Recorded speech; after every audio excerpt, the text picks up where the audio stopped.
Hi again, everyone. Jim DeShays, Len Casper with you. We're going to get right to the pitching matchup today. Jeremy Hefner for the Mets. It'll be Scott Feldman for the Cubs. Feldman has been in a terrific stretch. Indeed he has. A little bumpy early on, but since getting the ball every fifth day, he has really settled in. His first 3 starts, 0-3 with a high ERA. You note that bottom graphic there. Walks to strikeouts, not good early on. Lately, much, much better. Because of that, he's 3-0 with a .157 over his last 4 starts.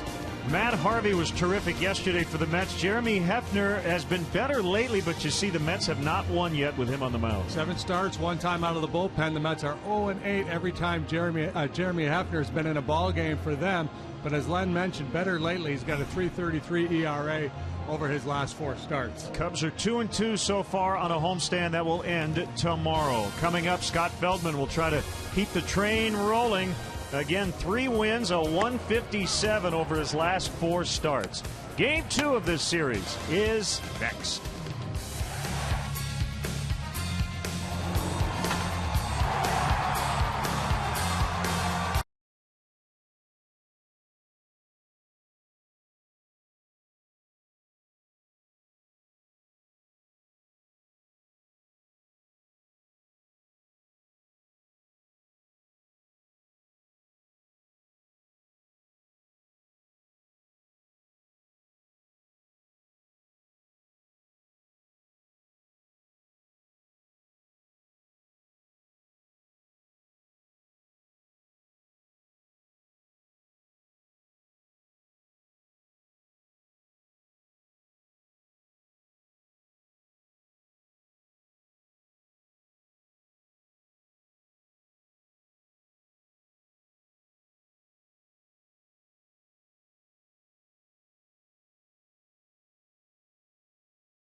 Is brought to you in part by your Chicago area and Northwest Indiana Lexus dealer, who invites you to test drive a Lexus today. Blue Cross and Blue Shield of Illinois. Through it all. BMO Harris Bank, helping money make sense. BMO Harris Bank, NA member FDIC. AT&T Uverse. Visit att.com/freeyourtv. Rethink possible. Ford. Check out America's freshest lineup at your local Ford store or at localfordstores.com. And by Southwest Airlines. Find our fares online only at southwest.com. Maybe the nicest day of the year so far. Not much of a wind, a slight breeze coming in off the lake, but a gorgeous day for Cubs baseball. Game 2 of this series. Mets winning 3-2 yesterday as they were able to hang on late after Matt Harvey gave them the lead with an RBI hit. And you knew it was going to be a tough day yesterday against Matt Harvey, who's been among the best pitchers in all of baseball so far this year. But the pitching matchups turn in the Cubs' favor today and tomorrow. The way Feldman and Travis Wood have been pitching, the Cubs have a very good chance to win this series. If they do it, it will be their 3rd consecutive series win. Cubs hold the advantage in the all-time series, but just by 3 games since 1962 when the Mets joined the National League. The Cubs have won 351, the Mets 348. Just waiting for the Cubs to take the field behind right-hander Scott Feldman. Be a fun day at the ballpark. The weather's great. There's a big spirited group of Met fans out there in left field ready to get it on. Now the Mets Southwest starting lineup. They've won their last 2 after losing 6 in a row. Terry Collins penned this starting 9. Baxter in right with his first start of the series. Murphy, their hottest hitter. David Wright homered yesterday. Ike Davis, you see what he's done at Wrigley Field, but he's been in a major slump lately. Duda, Buck, Ankiel recently signed. Ruben Tejada, the shortstop, and Jeremy Hefner, the pitcher. Defensively, the Cubs. An outfield of Soriano, De Jesus, Shearholds. Third to first, we go Valbuena, Castro, Barney, Rizzo, Wellington, Castillo. Does the catching today for right-hander Scott Feldman. He is our Lexus starting pitcher. 7 starts, 3-3 with a 2.53 ERA. That 2.53 earned run average, good for 10th best in the National League. In May, much better, 1.23 ERA in May. So Feldman has really caught his stride here. Very, very good at Wrigley Field. He made 1 start against the Mets. That was as a Ranger back in 2008. So the current group of Mets really have had, only John Buck has any significant number of at-bats against him. The catcher Buck, 3 out of 13. David Wright, the only other Met player that's ever faced. Feldman should be to his advantage. That's Manny Gonzalez behind the plate. He is now a full-time Major League umpire. He is the first full-time Major League umpire ever from Venezuela. Born in Caracas, now resides in Florida. Baker, Bellino, and Bell. Killer Bees on the bases. The Killer Bees. There's Terry Collins, who used to manage a different group of Killer Bees in Houston a few years back. He's also managed the Angels, and now in his 3rd year with the Mets. Had a good run with the Astros. A number of second-place finishes, could never get over the hump with them.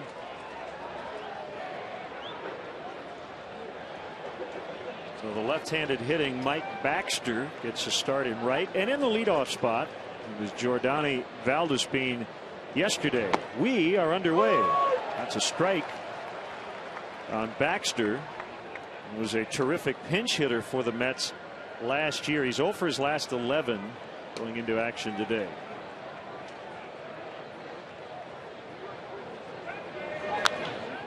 Mets have used 6 different leadoff hitters. They've had a revolving door in their outfield as well.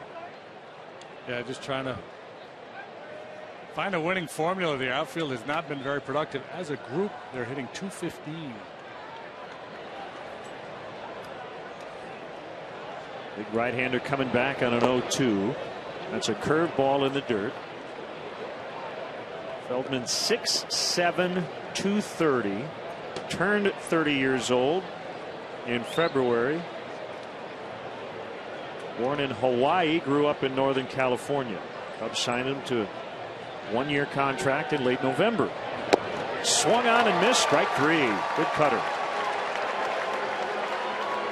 Really been a go-to pitch for him. He likes to bury that cutter in on the hands of the left-handed hitters.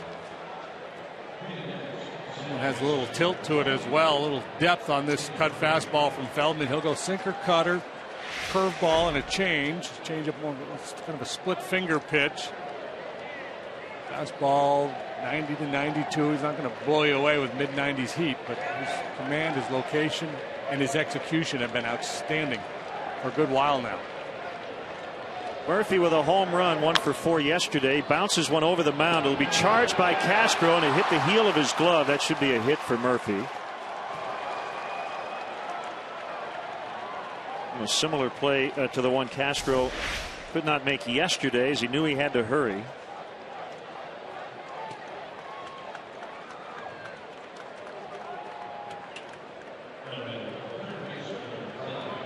A tough chance. Certainly a play he's capable of making. They do give Murphy a hit, so he's now 13 for his last 25 after a dismal stretch. Now the captain, David Wright, big day yesterday. 3 hits, including a home run. He stole a base. He's hit 6 homers this season. They've all come on the road.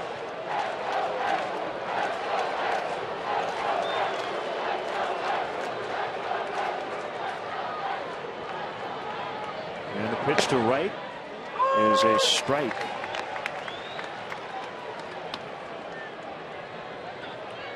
.67 degrees and rising. That soft breeze off the lake should not be a huge factor Unless it picks up a little later. And you mentioned those Mets fans out in left center. We've got kind of a college football atmosphere working today.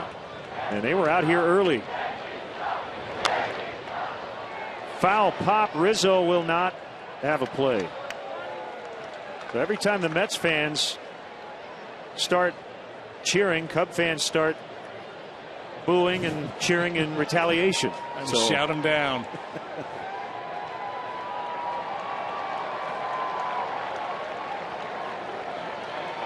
I like the shirts. They got the Wrigley shirts on. Yeah, they've got the Wrigley Field logo there.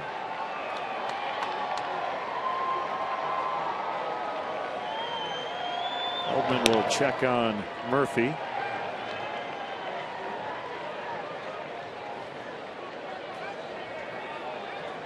Where's Waldo? Oh, wait a minute. Well, that's a good sign that everybody's getting along out there. That's the key. Hope it looks that way in the 7th inning.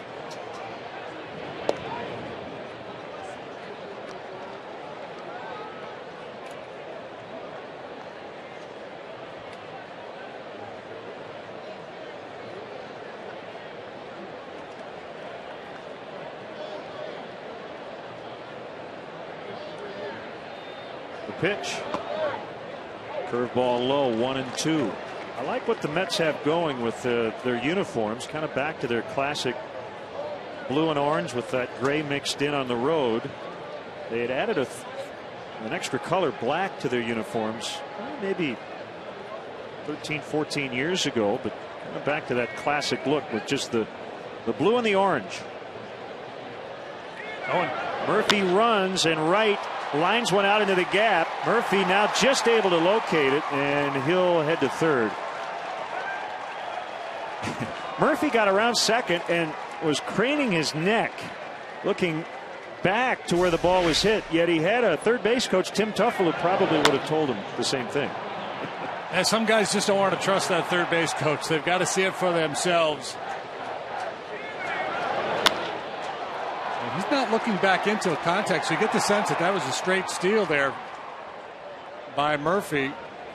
Obviously, Wright wasn't taking a pitch. He was in hack mode. So here's a struggling Ike Davis. His manager sticking with him in the cleanup spot, despite the fact that he had an 0 for 24 that he just snapped yesterday. You mentioned last year got off to a rough start before eventually recovering.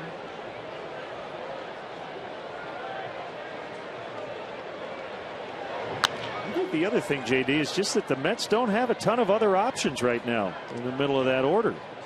No, you know, they could hit Davis 7th if they wanted and put Duda in the 4th spot or John Buck. They've both hit for power this year. But yeah, there's not a lot of plan B's and C's for Terry Collins right now. We're just hoping Davis is able to turn it around like he did last year.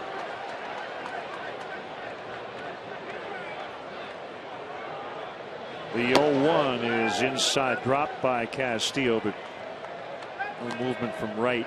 Not that Davis had a great year last year, but significantly better from about this point until the end of the year. He went through a similar funk early last year and then got it going, especially in the power department. He still hit for a low average. I think 220 something when all was said and done. Tied for the National League lead last year with Giancarlo Stanton. 21 road homers. Ooh, that's a good pitch, Manny.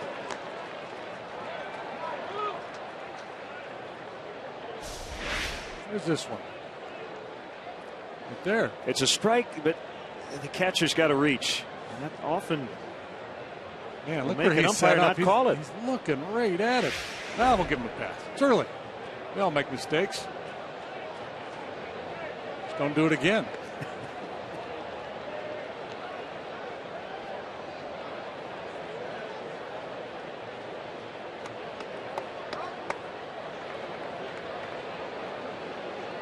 That's with an early threat. Back-to-back one-out singles. He's not a speedy guy. Good double play candidate. 3-1. getting that call really changed the nature of that at bat for Feldman. Instead of 1-2, he's working 2-1. Now he tries to throw that cutter in on his hands, hoping that Davis is hacking to get a weak little ground ball. Davis able to lay off. Now he's got to make a very important 3-1 pitch here in the first.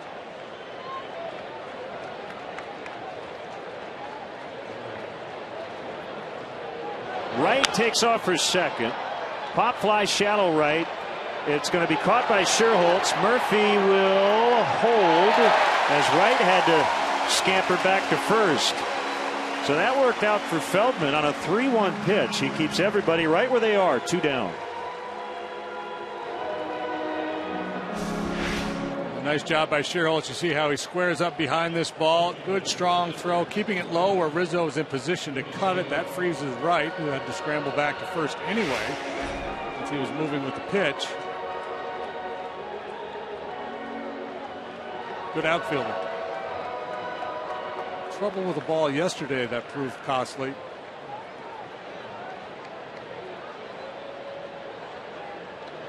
It's mostly a Sun issue. Lucas Duda, the left fielder.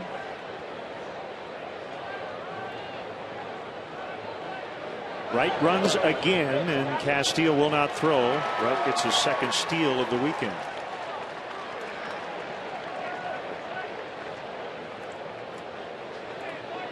They don't run a lot. I mean, he's their main guy.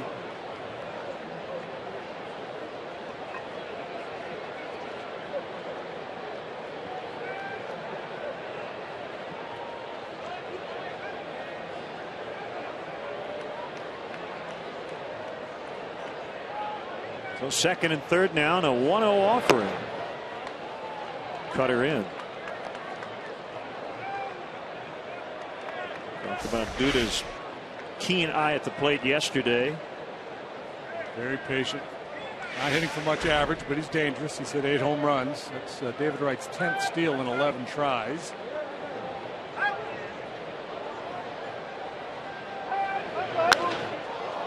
Fly ball to deep center. DeJesus already to the warning track. He reaches out and makes a grab to save a couple of runs.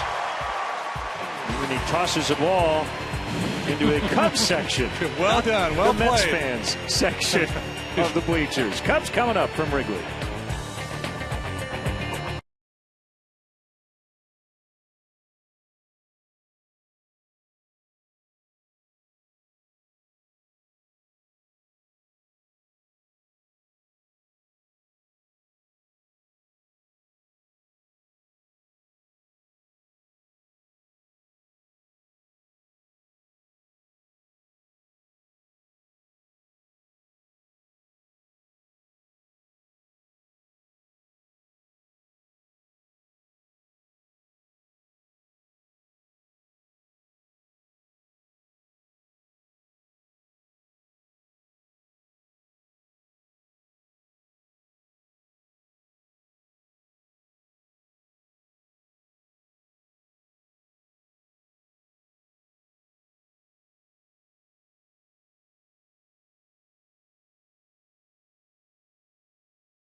Get their first shot at Jeremy Hefner. Here's their Southwest starting lineup. DeJesus, Castro's hitting 7 straight. Rizzo hitting third. Soriano in the cleanup spot. Nate Scherholtz out in right. Luis Valbuena, third game back after the finger injury. Wellington Castillo's hit well during the day and at home. Darwin Barney's had a very good homestand, and Scott Feldman has swung the bat very well this year. That's defensively. Have Rick Ankiel, newly acquired. He's been with them less than a week. He's in center. Baxter and Duda right and left. David Wright's the third baseman, a couple Gold Gloves on his mantle. Tejada solid at short. Murphy Davis right side. Veteran John Buck pretty solid behind the plate.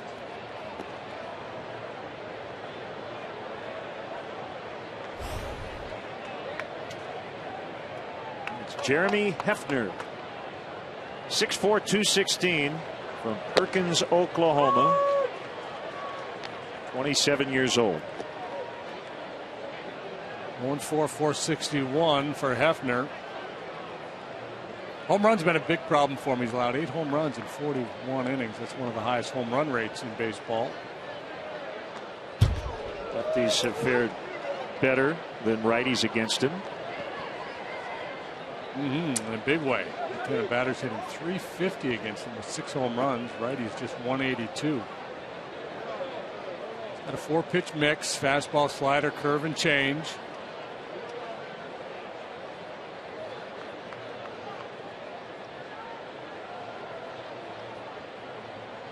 Here's his 0-2, and it's low and in the dirt outside.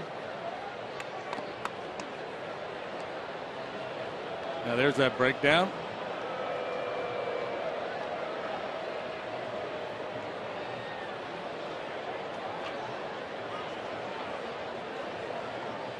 Buck sliding toward the outside part of the plate. And the sinker is away. I believe Jeremy is related to Hugh Hefner, but man, you'd like to think with that last name, when they go to LA, he's at least invited to the mansion for lunch. Movie night, maybe.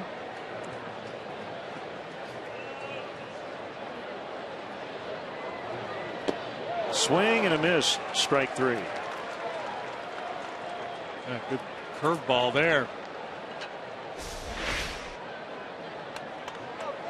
One of those guys has to mix it up, hit his spots, change speeds.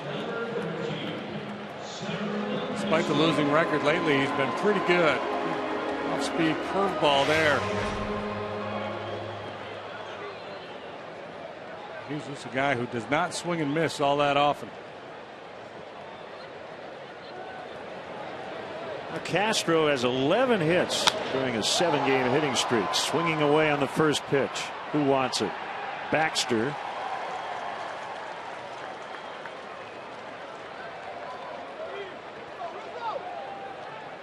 So 2 quick outs, and it'll bring up Anthony Rizzo.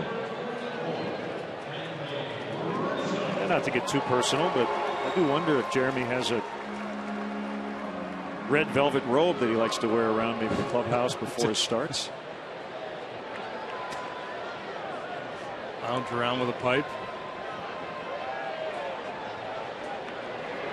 I don't know if you know this. Do you know Hugh Hefner's from Chicago? You know, I just read a big profile on him in Esquire magazine a while back. I'm sure it was mentioned in there. That's where it all started.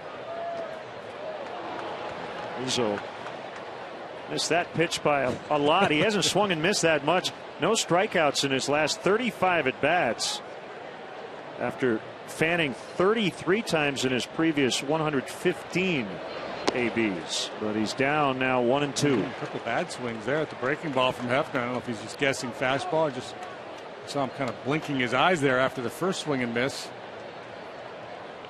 And a walk to that total. 36 plate appearances without a K. Inside 2-2.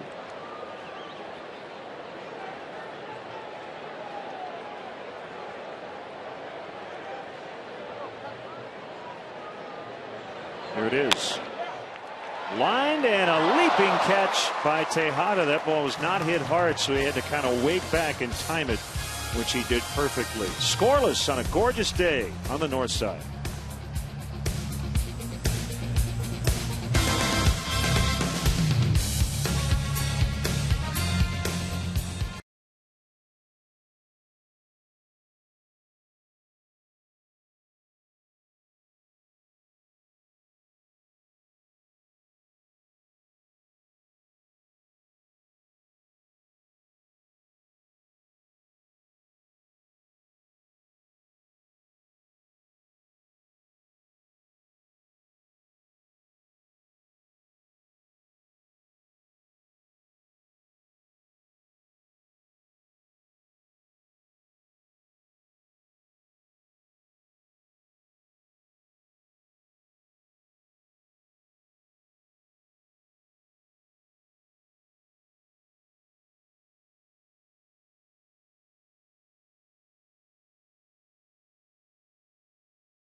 Play in game 1 yesterday. Our Coors Light freeze can.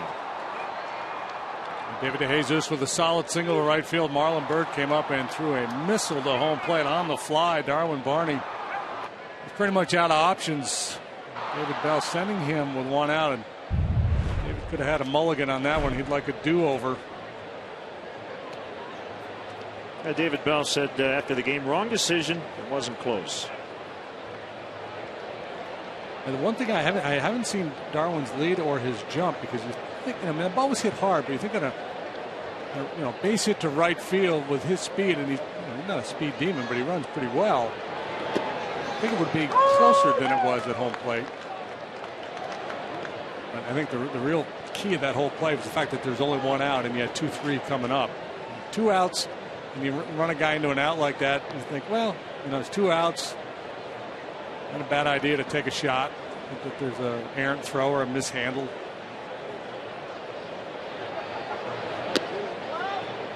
Bird just happened to get off a great throw. Yes, he's pretty modest lead. He doesn't have a lot of momentum going with his secondary lead. Good shot there, good replay. And I'm not saying he would have beat it, but it would have been closer. I think his best option there was the old Harlem Globetrotter thing. Call timeout. Shtick they used to do. And as you see John Buck at the plate, he's a large man, and Darwin, talking with him today, did not want to pull a Zach Greinke. When you run the catcher over, or at least try to, it's when the ball arrives kind of simultaneously with contact. But as you saw there, Buck was waiting for him. There's really no place to go.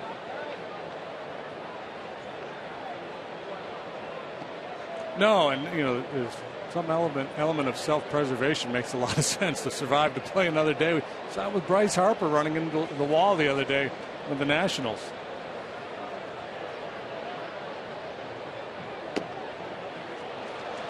Leadoff walk to start the Mets second.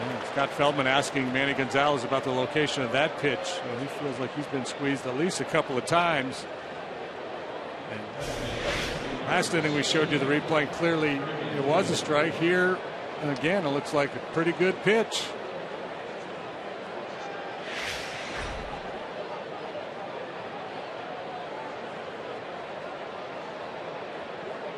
Now Ankiel is center fielder as the Cubs shift. Why, they are really shifting. Give you a look here on the right side. Valbuena is actually playing in the hole. Barney is to his right. It would be to our, the left of Valbuena from that shot. Barney becomes the pivot man on a ground ball to Castro. Well, I like it. Really thinking out of the box. Throw to first, and Buck able to get his toe in. Well, you can do this with this alignment because Valbuena is a natural second baseman. I think that certainly affects the Cubs' decision to put him over there instead of Castro. Yeah, and either way, you keep your double play tandem the same. Ground ball to Valbuena or Barney. Castro is the pivot guy. Ground ball to Castro. Barney's got the pivot.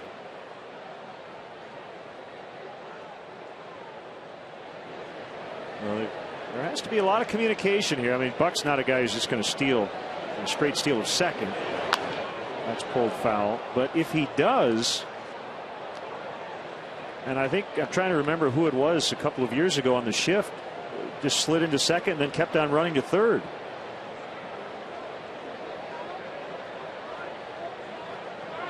Yeah, I've seen that happen a time or two as well.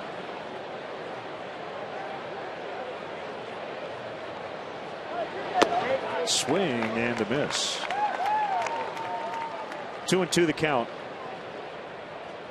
So, obviously there's strategic reasons in positioning guys a certain way, because the player has a tendency to hit the ball in a certain direction. There's also the element of getting into a hitter's head. At some point in this at bat, Ankiel looked over there and said, should I push a bunt towards third base?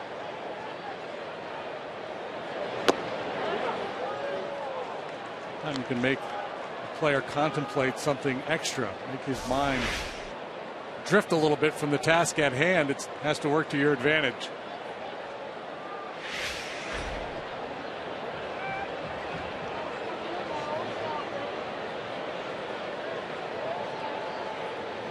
Buck runs. The 3-2 is fouled straight back. Well, it's an interesting play by Terry Collins to send Buck there. 3-2, he's counting on ball 4 or contact for Mankiel, hoping to stay out of a double play. But counting on contact for Mankiel is that's not a given. He strikes out a ton.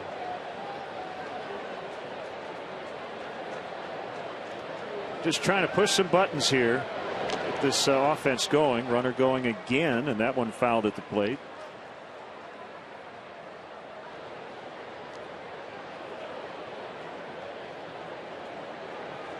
Conversation between Castillo and Feldman as they contemplate how to try to finish off Mankiel here.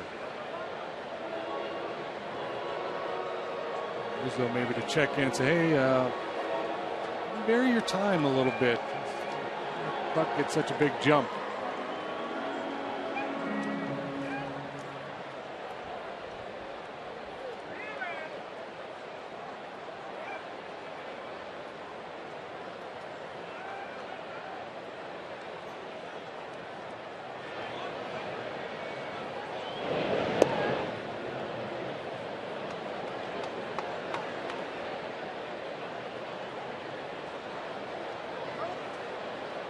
Big news today. Matt Garza will be back in the rotation Tuesday, so that means Carlos Villanueva heads to the bullpen. Buck not running, and Mankiel strikes out. So maybe Terry Collins had an inkling on the third 3-2. Buck might have looked over after running to second base twice and said, I'm done. Shut it down.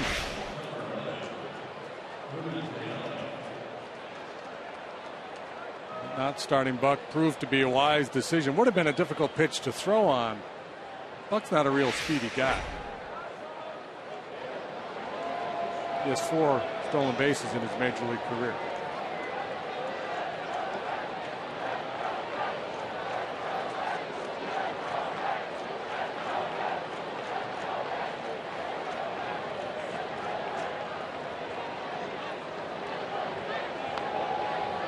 Being treated like a base stealer.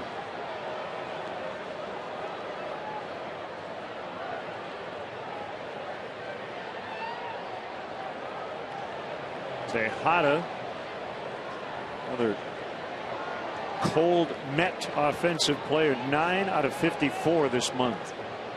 Hitless yesterday. And a called strike.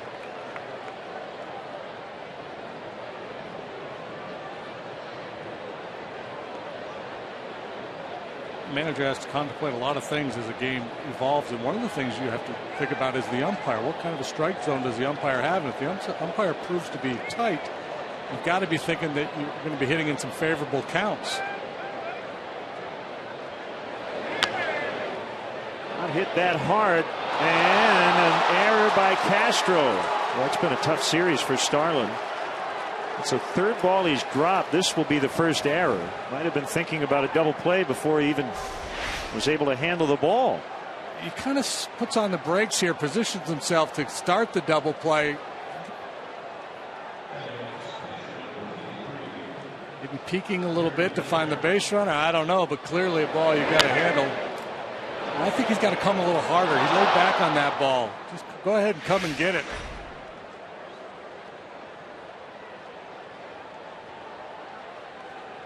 It's Hefner, and he'll try to bunt both guys into scoring position.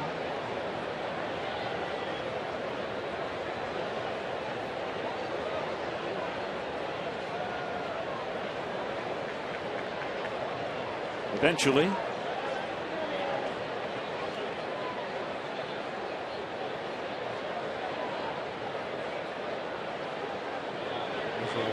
Right up in his grill here. It's the curveball, strike one.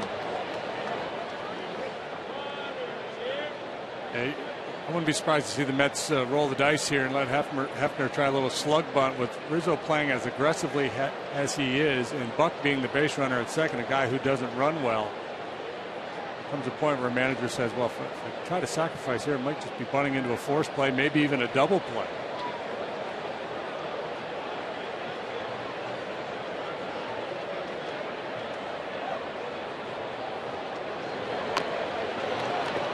Pretty good job right there with Rizzo breathing down his neck.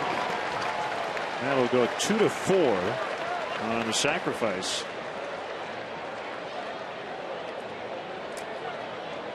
The battle for the Crosstown Cup will be decided here in Wrigley Field when the White Sox travel north to play the Cubs Wednesday, May 29th, Thursday, May 30th. Tickets for both afternoon games, including in the Budweiser bleachers, are still available. Visit Cubs.com today to purchase.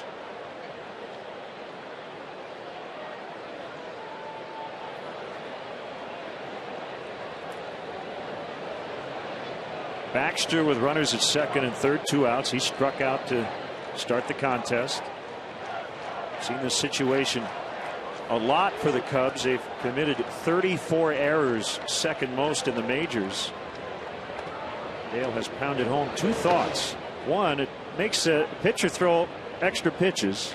That's the first thing. The second thing is he wants that pitcher to make a pitch, pick up his teammates. So there's been a bunch of unearned runs scored with Scott Feldman on the mound. That was a problem early on, and some of it was his own doing.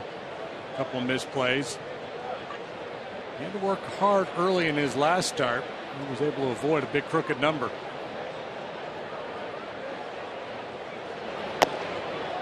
It's a strike. It's 1-1.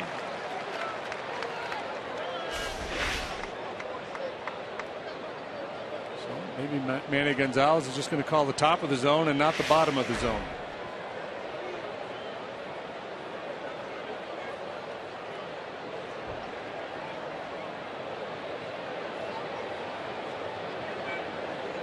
Feldman ready, and he throws, and it's a backdoor curve that missed. Well, Johan Santana on June 1st of last year threw the first no-hitter in Mets history. Baxter helped him a lot. Great catch to rob Yadier Molina of a hit, but he ended up on the DL as a result. Displaced right collarbone, a fractured rib cartilage, slamming into the wall. Checked his swing and fouled back, and he missed almost 2 months.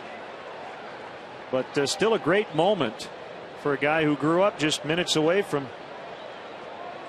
old Shea Stadium, current Citi Field. Whitestone, Queens. He was given some kind of a state resolution in this state house, the local senator, for heroic actions during the Johan Santana no-hitter. I'm sure the injury was worth it. A 2-2 pitch popped him up, shallow left.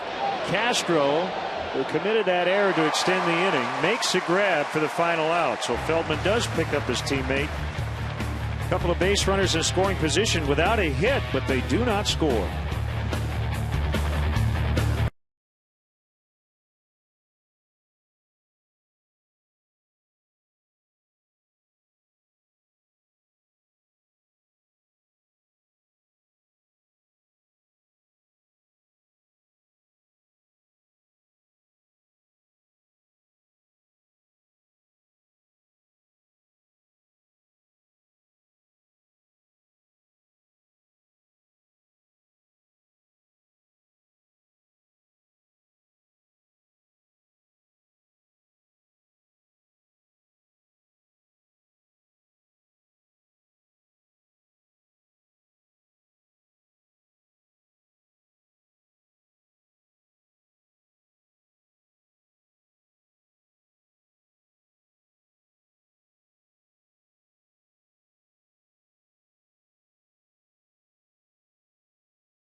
Through Twitter using hashtag Cubs Talk, and we will read one back later on in the game. It is our AT&T tweet.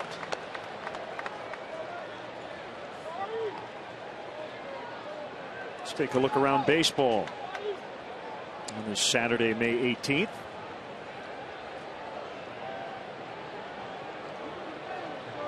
Chris Sale with a win. White Sox playing well.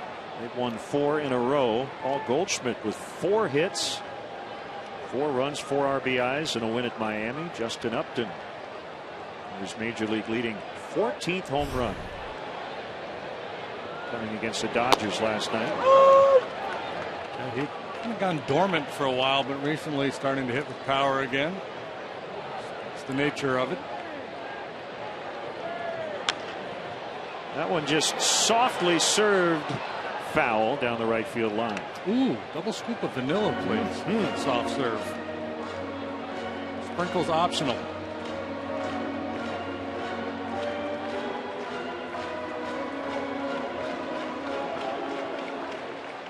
It'd be nice for the Cubs to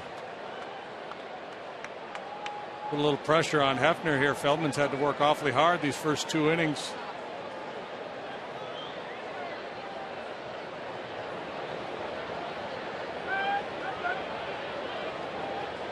0-2, blown outside.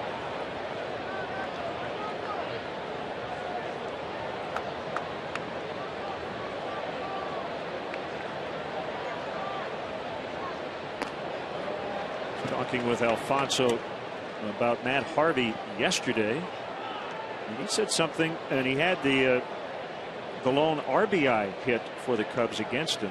Ended up striking out a couple of times later against Harvey. He echoed something you mentioned yesterday. A lot of guys think his changeup is his best pitch. Well, I think he's one of those guys where if you ask that question to a number of hitters in the National League, what his best pitch is, you might get 3 or 4 different answers. I mean, clearly everything is based on his fastball, because he throws 97 miles an hour. But his secondary pitches are really good too. The only one yesterday, his slider to me wasn't very good. I don't think he threw very many good sliders, but some nasty yackers, good changeup.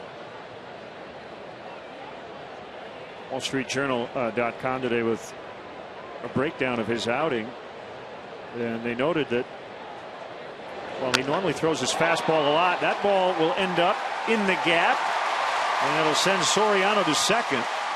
Now, the Cubs were very aggressive against Harvey in the first inning yesterday, so he really had to throw a lot more of his off-speed pitches, and this really sums it up.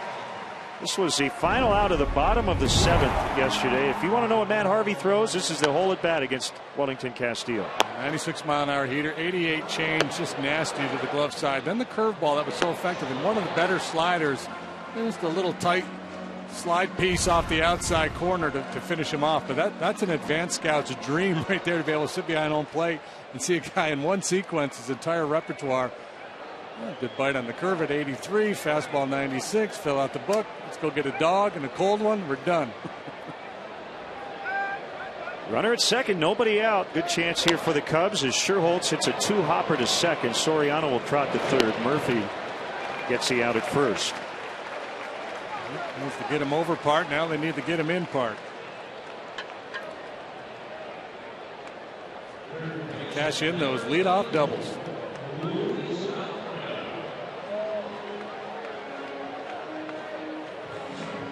Getting the double has not been a problem for the Cubs this year. Getting him in has been.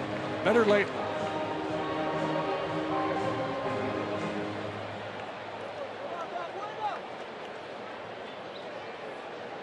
Murphy and Tejada in the middle of the diamond, looking into Terry Collins to see where he wants them deployed, and they're going to move in, not all the way in, by halfway. High for ball 1. Luis 1 for 7 since returning to the Cubs lineup after spraining his right pinky finger over the weekend.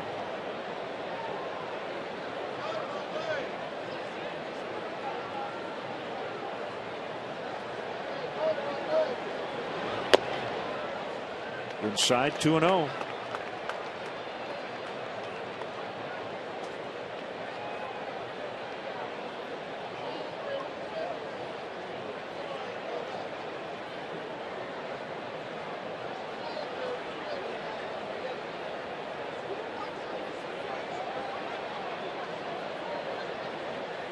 There's sets at the belt. Big leg kick, and it's outside. Castillo's on deck. Once the count ran 2-0, the middle infielders backed off. Now they're all the way back. Third baseman is still tight. Right. Everybody else are back. That's a strike as Valbuena thought it was ball 4.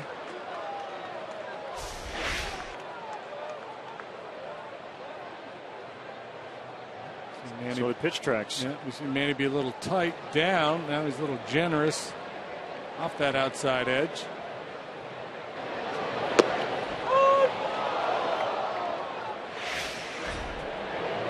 You can see why he would think that's a strike, though. The way most umpires set up, they set up inside the catcher and they're looking across on an angle to see that outside part of the plate.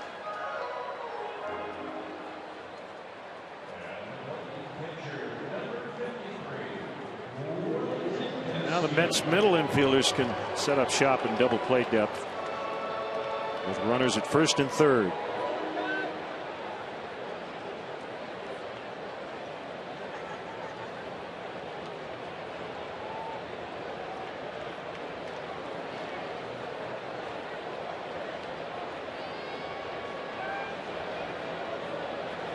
Valbuena runs.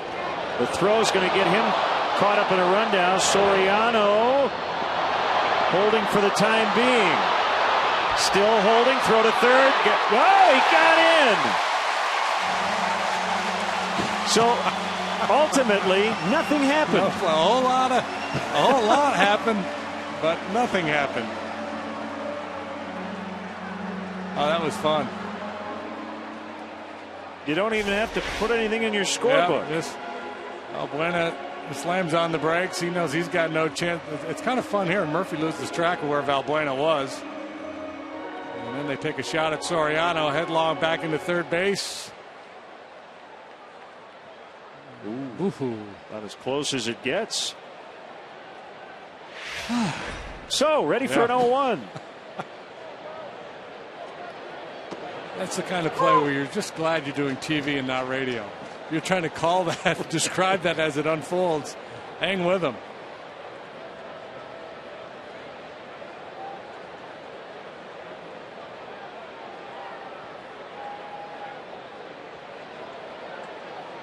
Oh, and 2 on Castillo.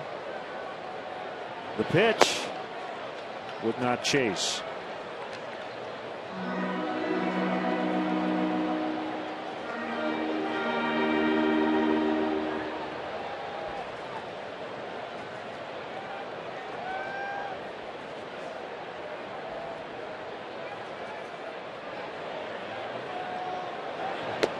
And he struck him out. That's a big second out for Hefner. Put the ball out of play. Not a big strikeout guy. Had only 27 in 41 innings coming into this start.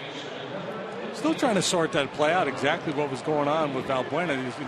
There are times when there's 2 outs and a weak hitter at the plate where you'll run for first base to draw a throw, hope to steal a cheap run. With 1 out, you're not thinking that way. I just think he got a really bad jump. Realized he had no chance to beat that play at second base, so slammed on the brakes. Unless it was a busted hit and run play.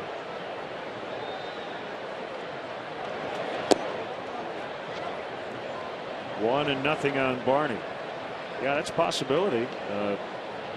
Castillo swung and missed on that pitch. On the homestand, Barney 6 out of 14 with 3 extra base hits, 4 runs. Got away with it, and that's why a lot of managers, old school baseball used to teach on a hit and run play. Well, you don't want to get picked off. The burden's on the hitter to put the ball in place. You don't worry about getting a big lead. Don't worry about getting a big jump. I've talked to a lot of managers that kind of poo-poo that and say, look, in case we get a swing and a miss, get a good lead, get an aggressive jump. Go like you're trying to steal the base. Don't be an automatic out, right, on a swing and a miss. Yeah. 1 and 2. Oh, go ahead, Neil. You've got your piece of it. He's got his piece of it. Just because he comes up empty, don't put all the burden on him. Go ahead and treat it, especially with a righty on the mound. With a lefty, you're worried about the pickoff move. Maybe you hold a beat before you go. With a right-hander on the mound, I think as a base runner there, you should treat it like a straight steal.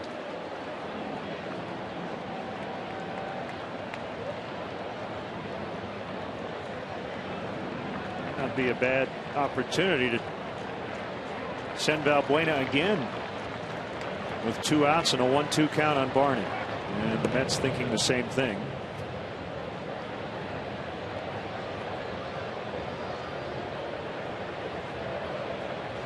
Already had a dress rehearsal for that play.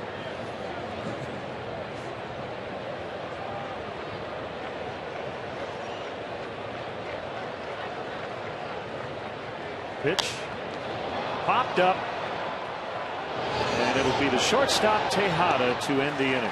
Leadoff double by Soriano, but the Cubs do not convert. To the third, scoreless.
Or to purchase tickets, visit Cubs.com.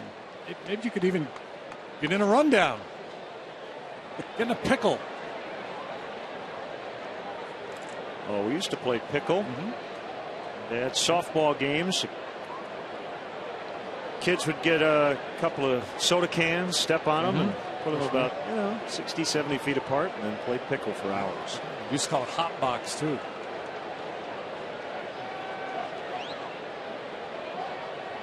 Amazing how much time you could spend. Get creative.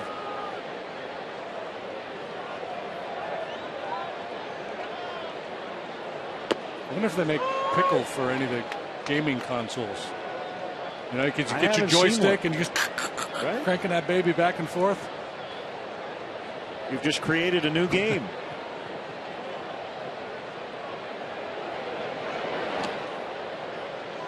1-1 to Murphy. He singled in the first.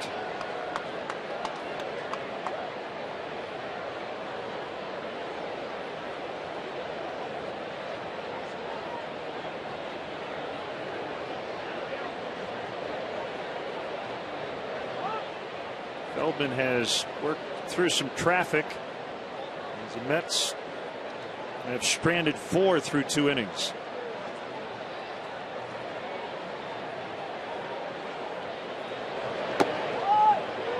Off the inside edge.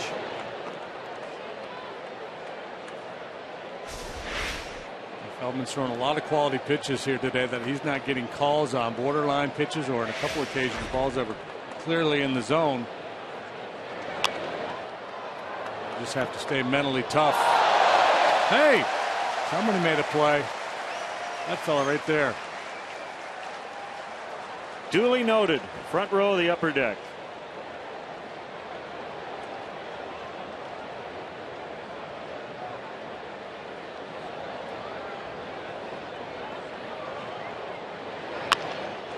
It's not where Castillo wanted it. He wanted Feldman to throw that pitch down around the ankles. But you make a mistake right now on Daniel Murphy, and he will make you pay. And he is scorching hot. Off-speed pitch. It just stayed up a little bit. He stays nicely through the zone with that swing.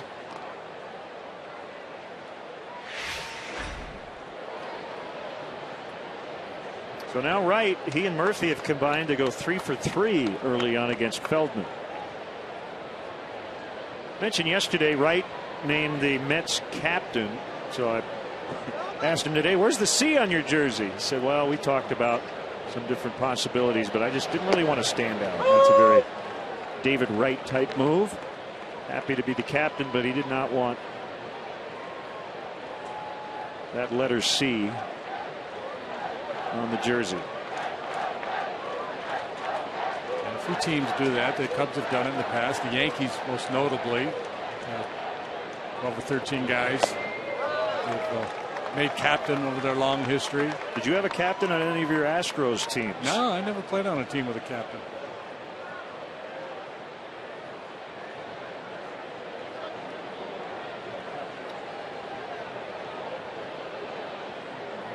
Really a way of honoring a veteran who's been there a good long while, with, real leader in the clubhouse. Generally, that's the thinking. I'm pretty sure Paul Konerko is officially the captain of the White Sox. If not officially, he's been the unofficial captain for a while. And Jason Varitek comes to mind, and recently with the Red Sox. He gets to pick first in the pickup games. Right. He's the captain. 1-2 on the way, and a called strike 3. Right, headed to the dugout before Gonzalez called it.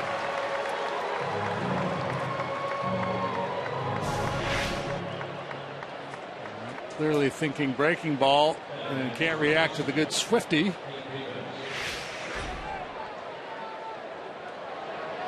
going to go back and check that scouting report and say, well, they told me he could throw me a breaking ball, 1 ball, 2 strikes, 82% of the time.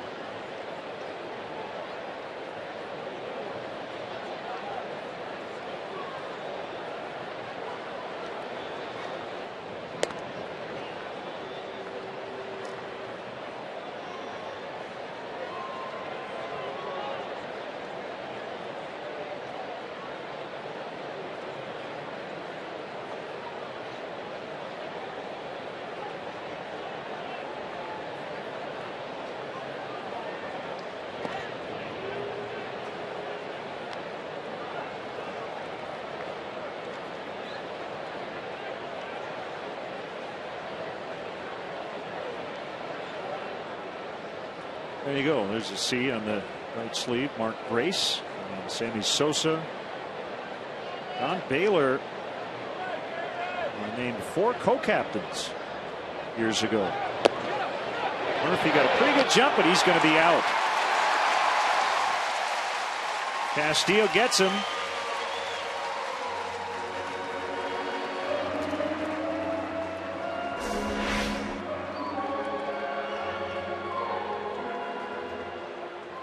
Can't make a better throw than that. Good look at Castillo, or Castro rather, coming to cover the bag, and the throw right there for him. All he has to do is drop the tag down, and they got their man.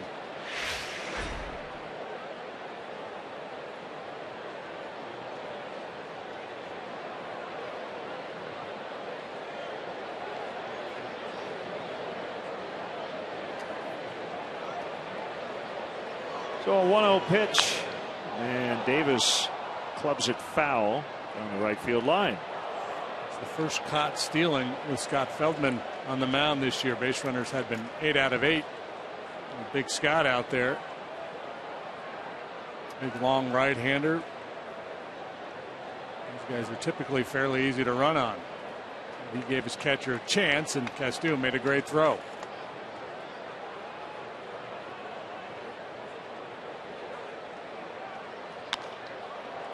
Left field, Soriano racing over.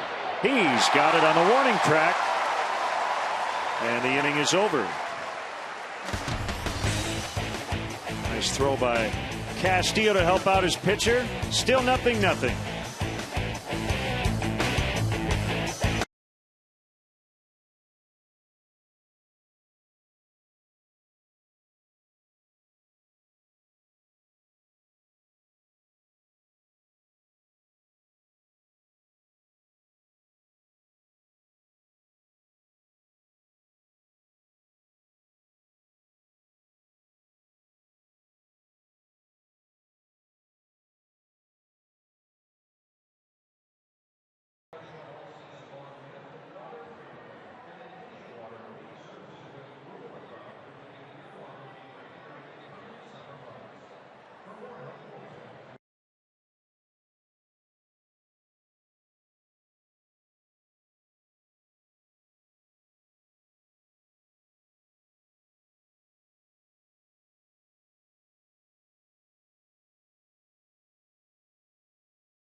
Stats and tweets with Cubs in-game live only at csnchicago.com. It's brought to you by Comcast Business Class.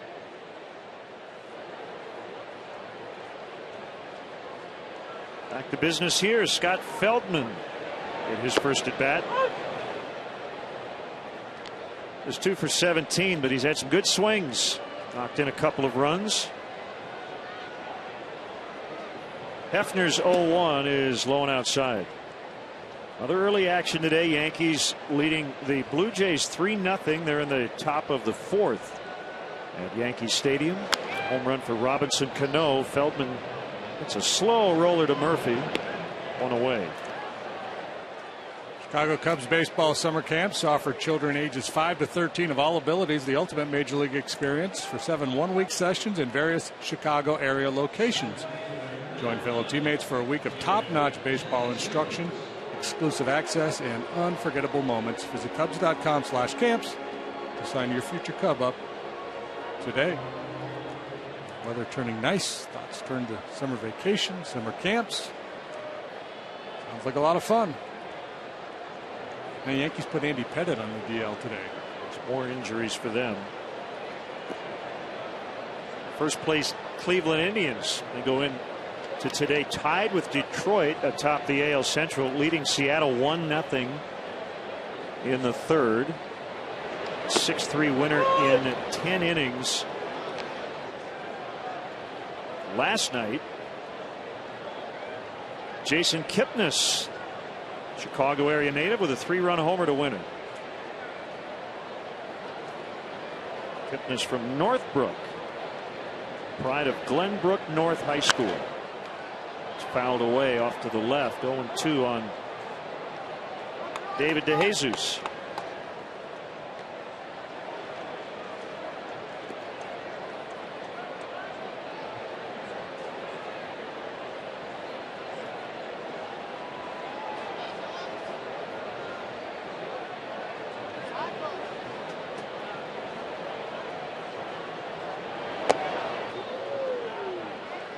To that time from Hefner.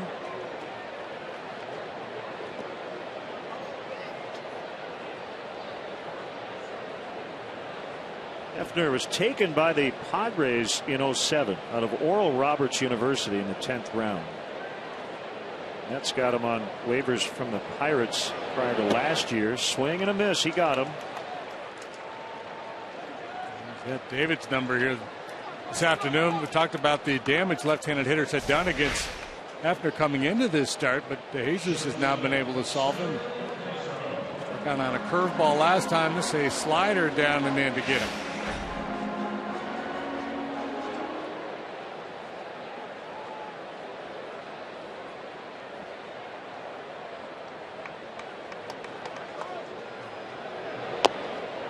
Low for a ball on Castro. Well, can't say I've ever been to Hefner's hometown of Perkins, Oklahoma. I have been to a Perkins In a Oklahoma? restaurant. Yeah. No, I haven't even been to a Perkins in Oklahoma. I don't think I've ever passed through the great state of Oklahoma. If you do, you got to go to Muskogee. Okay.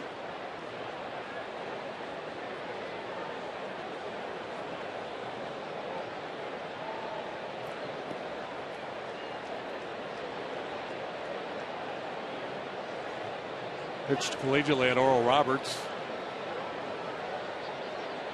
Where's that, in Tulsa? That sounds correct. Deep right. And it's caught by Baxter for the out. Well, if you're watching us from Oklahoma, send us a tweet or let us know what we can do there next time we head to OK.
The new Cool Ranch Doritos Locos Tacos from Taco Bell.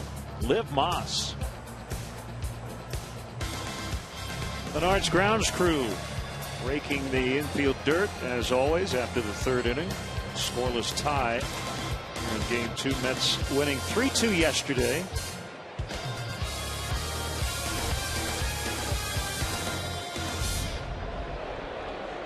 Duda, Buck, and Keel for the Mets.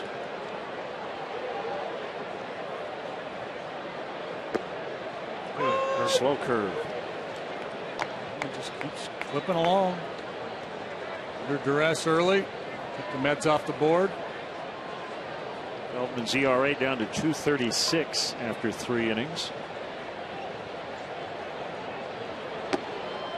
Cutter is in.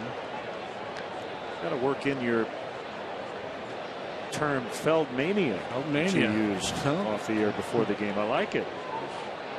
See some signs here at the ballpark next time he starts. Feldmania. Rolling like this. 1-2. So 2 curves each for a strike in this sequence. The breakdown. His first 3 starts, a little unsettling. First start with the Cubs, and then he had an extra day rest the first time. Then he got hurt and was out for 10 days. Gliding over is DeJesus.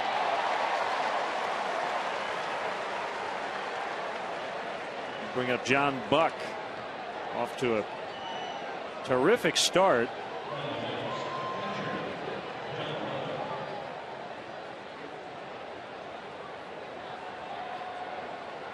Firestone. Complete Auto Care Extra Mile Index. Leads all major league catchers with 31 RBIs. He's tied for first in home runs as well. I want to say Arancibia? JP? Yeah, JP Arancibia, the other catcher with 10 home runs.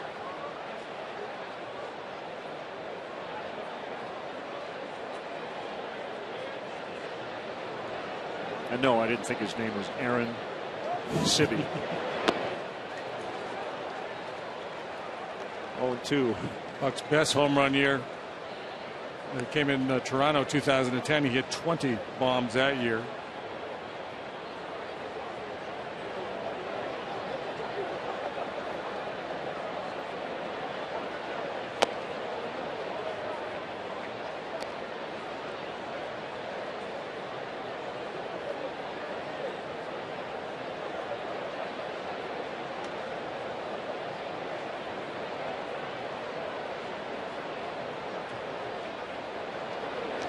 John Buck has hit more home runs than any major leaguer born in the state of Wyoming. I know you were wondering. That's been a long list. 128. I think Wyoming. His career. Art Howe is from Wyoming. He wasn't a home run hitter.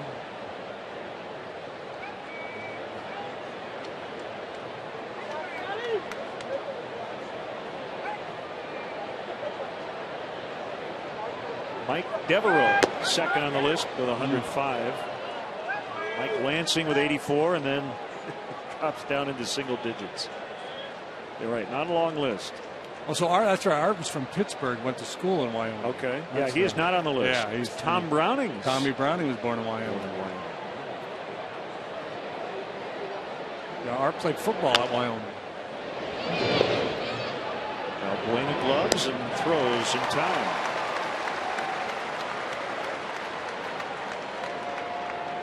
Not a lot of ground ball outs for the sinker baller Feldman so far.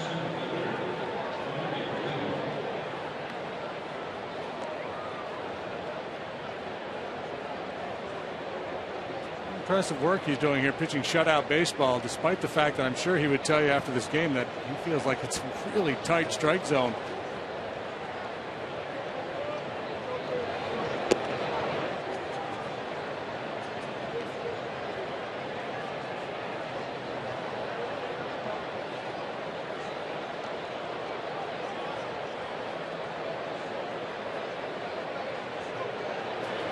We don't want to slight Oklahoma, since we just talked about Jeremy Hefner's home state. Mickey Mantle, the all-time home run leader among Oklahomans. But you've got a lot of Hall of Famers. 3 of the top 4 in home runs from Oklahoma are in the Hall. Mantle, Stargell, Bench. Joe Carter's third. Ankiel breaks his bat as he pops out to the third baseman Balbuena over on the second base side. 0-0 in the fourth.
City's favorite series right here on CSN as we bring you live to the ballpark for special pregame features and more. And me and Len for Game 1 of Cubs at White Sox, the Crosstown Cup, May 27th on Comcast Sportsnet.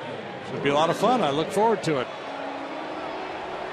And a big moment in this Crosstown series last year. The Xfinity high-speed action takes us back 1 year ago today. Kerry Wood with a final appearance of his major league career. He strikes out Dayan Viciedo on a breaking ball. Got a great ovation from a sellout crowd. His son came out to hug him. Now Jamie Quirk made the pitching change because Dale Swaim had been ejected earlier. You see Woody here at the ballpark a lot. Earlier on this homestand, he was out here at the yard. 1-2 on Anthony Rizzo.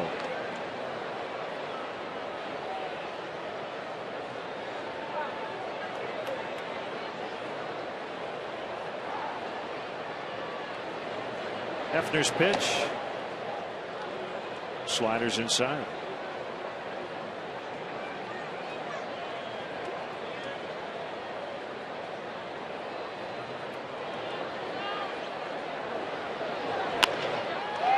Toward right center.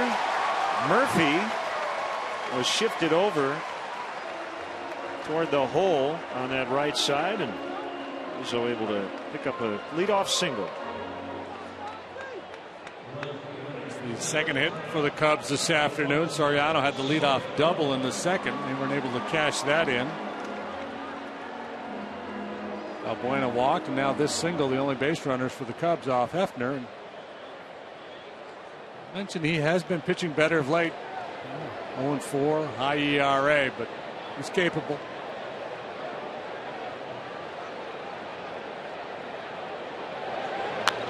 Fouled back by Soriano.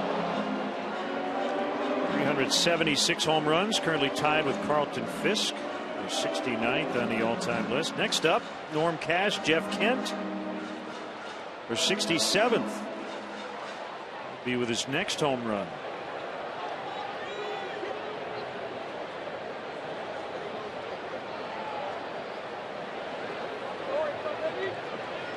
Short lead by Rizzo on the pitch. It's a strike.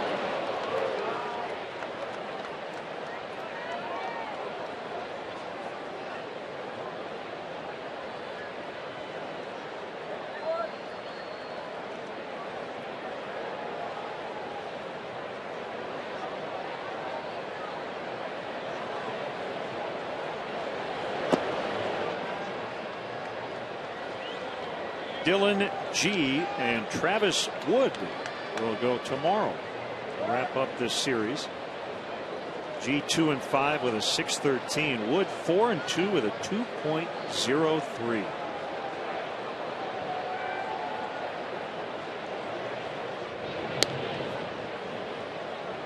Probably way too early to start talking about the All-Star game, but it will be at the Mets home park, Citi Field in New York.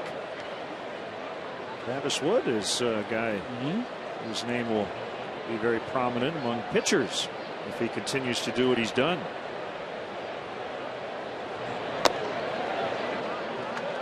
Two and two. Been a lot of very good pitching performances so far this year. The pitching numbers really good, but Travis Wood takes the backseat to few with his performance so far.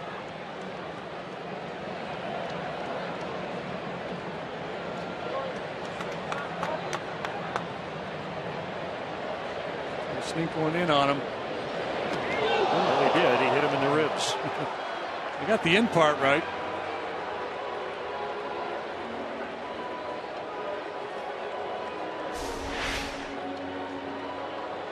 Didn't want to make a mistake and leave it out over the plate, so this runner just keeps on chasing Soriano. A little rib shot. That doesn't feel very good at all.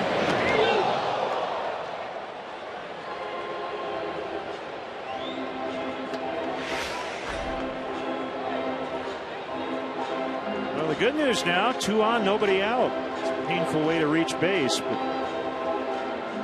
Soriano looks to be okay. Sherholtz grounded out his first time up.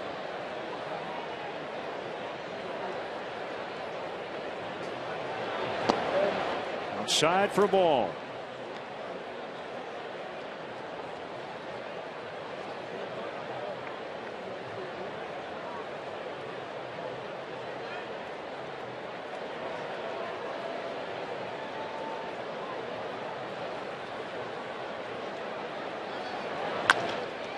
Base hit in the left. Rizzo will be held with nobody out by David Bell. They're loaded up for Valbuena. We've seen a lot of that already from Nate Schierholtz, putting that pitch out away and just pinging it to left field. So 2 for 13 on the homestand prior to that swing of the bat. That's a good approach. Stays right there. He's going to do just fine. Big opportunity now.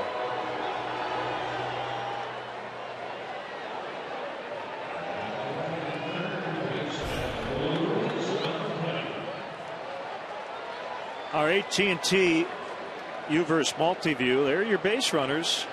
Rizzo the lead man at third, Soriano at second, and behind the pitcher somewhere is Nate Schierholtz.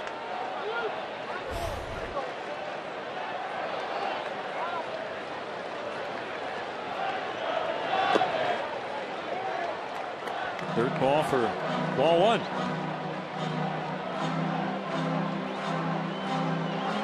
Looking to turn 2 in the middle of the diamond. They'll gladly trade 2 outs for a run in this situation.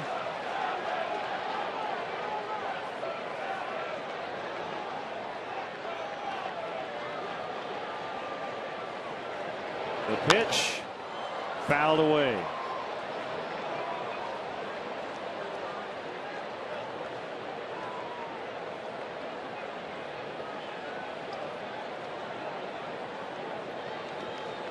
Grand slam would work.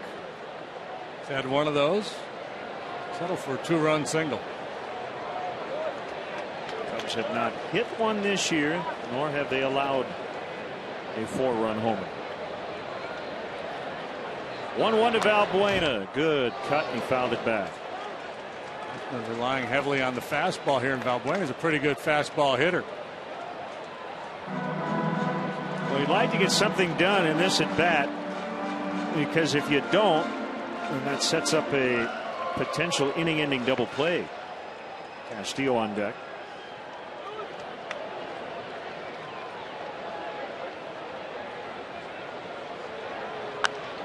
High in the air to right.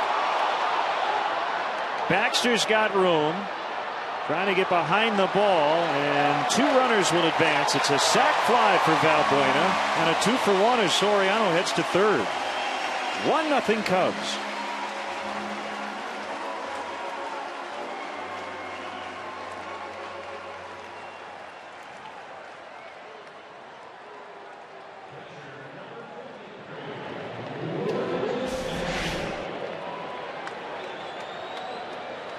So to you in super slow motion. Trying to go down and in with a cutter or a slider similar to the one he got David DeJesus with in the third. Just couldn't get it there. And Valbuena gets it airborne to right. The Cubs have a lead.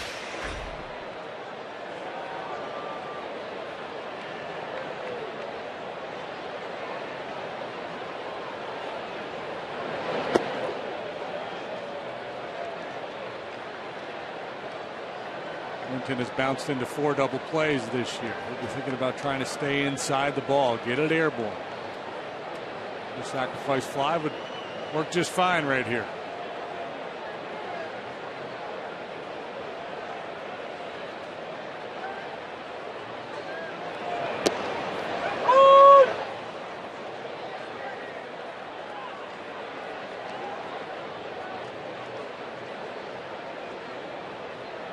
One and one the count.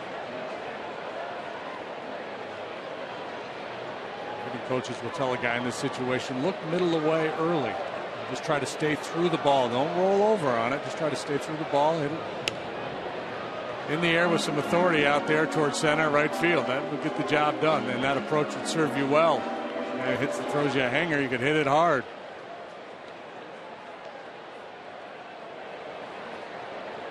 Baseball Prospectus keeps an updated run expectancy matrix.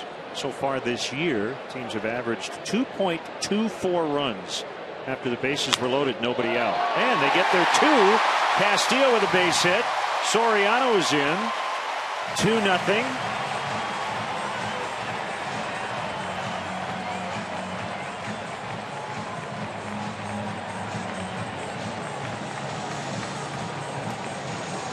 So they're just .44 now, below average. 2.44. Is that what you said? 2.24. Well, that was a quarter of a run. Breaking ball that stayed up. It was on the outside part of the plate, but it was up in the zone.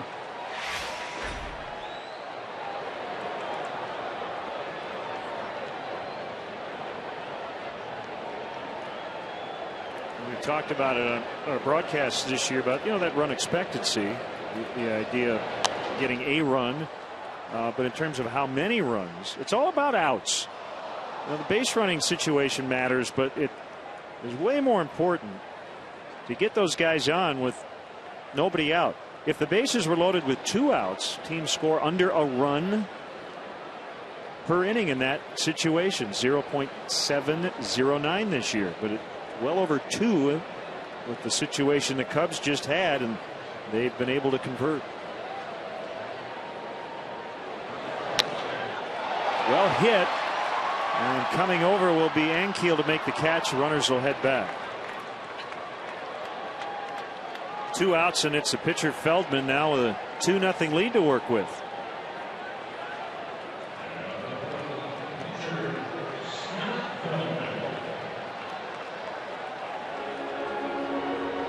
That's a dapper look.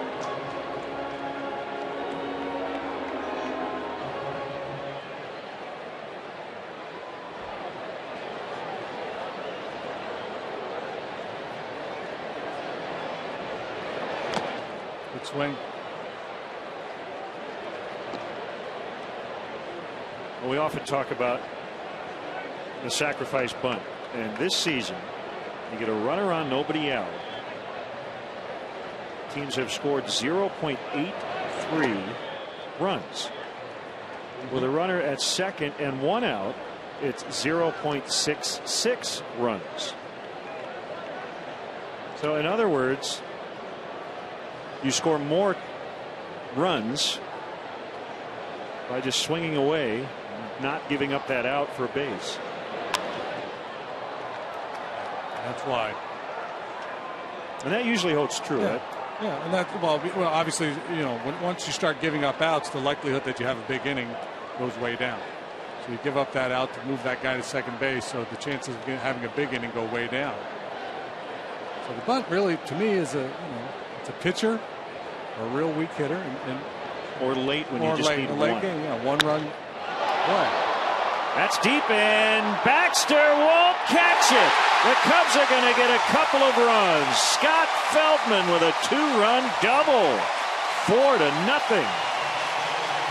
Feldmania is alive at Wrigley Field. The big guy comes through again. Who knew? After all those years in the American League that Feldman could swing like this. He had a good rip at that first fastball. He fouled off. This time he goes down and gets it. Breaking down that back leg. That's a good looking swing.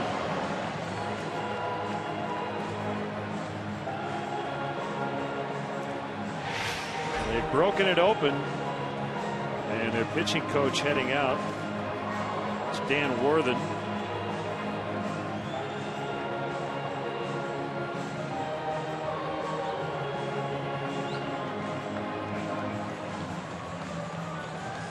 Man right there is having some fun playing baseball these days. Getting a chance to swing it, helping himself with the bat.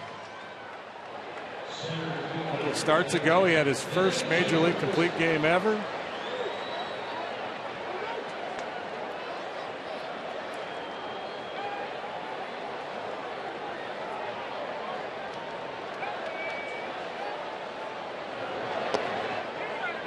Oh, for a ball on to Jesus. Big 4-run fourth.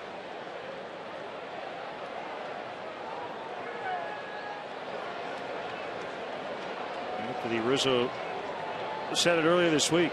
When our pitchers hit, we win.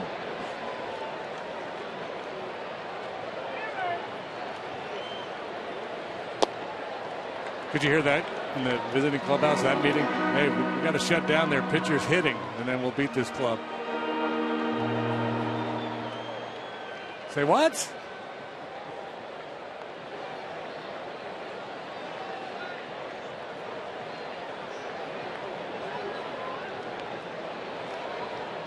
Two huge hits by starting pitchers in this series. Harvey with a game winner yesterday for the Mets, and Feldman a 2-run double today.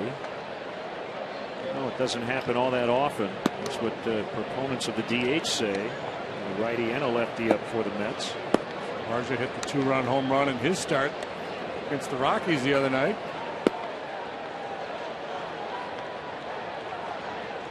How can you not like a moment like that?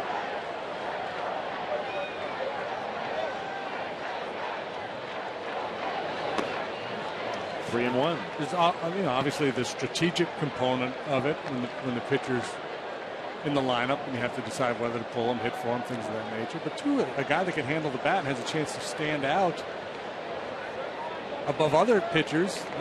That's, to me, there's value in that. It's a fun part of the game.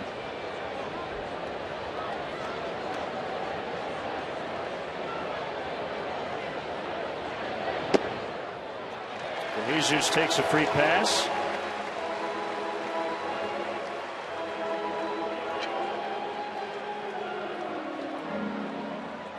Collins trying to get Buck's attention to go out and talk to Hefner. Make sure their guy is ready. Yeah, they're going to go out and talk and likely make the move. And this is the same deal here. Hefner scheduled the bat second in the 5th inning. They were hoping to get him through this inning, but I don't believe that's going to be the case. How about this one? Not only are the Mets 0-7 when Hefner has started, they are 0-8 the game after a Matt Harvey starting assignment. It feels like he's been their oasis this year. The Mets are 16-23 on the year.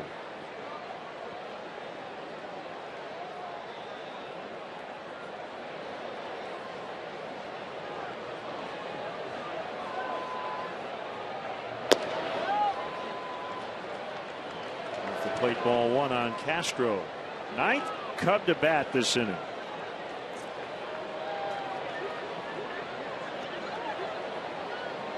Garland with a real good swing last time. Deep drive to right field. Baxter was able to run it down.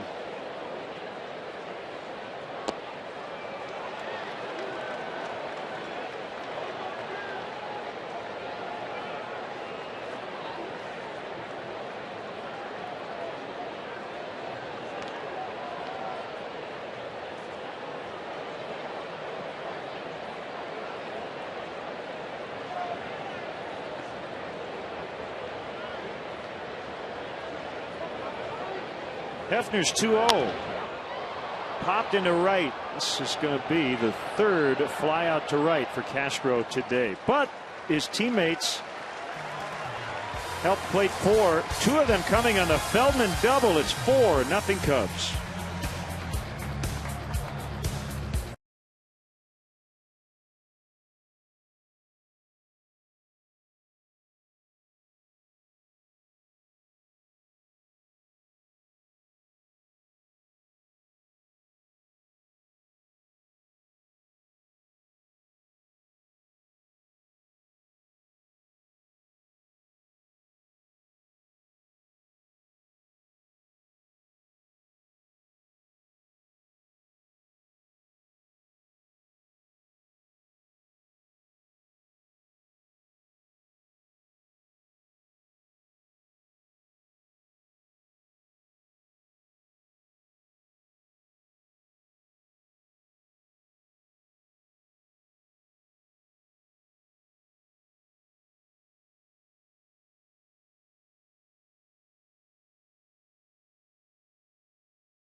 The Qdoba's mobile club by texting Q to 50500 and receive free chips and queso.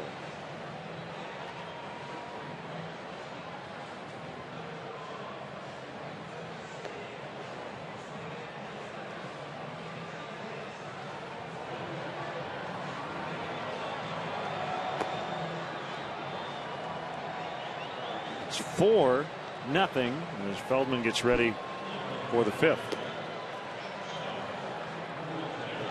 He's able to tiptoe around a sticky situation in the first and settle in. He's got the Mets off the board. Now he's got a little room to operate, a little breathing room, and he's got the bottom of the order up to Hada. The 8-hole hitter will get things started. It looks like Marlon Byrd out to pinch hit for Hefner. Well, whether the Cubs are home or on the road, guided tours of legendary Wrigley Field are available. They include visits to the press box, clubhouses, dugouts, as well as a chance to actually step on the field. This must-see Chicago attraction houses almost 100 years of history. For game days and non-game day schedules, or to book your tour, go to Cubs.com/tours today.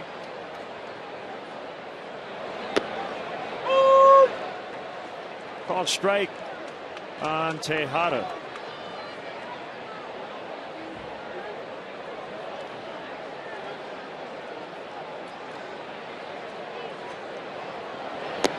Going outside. So Hefner just 4 innings, 5 hits, and those 4 runs.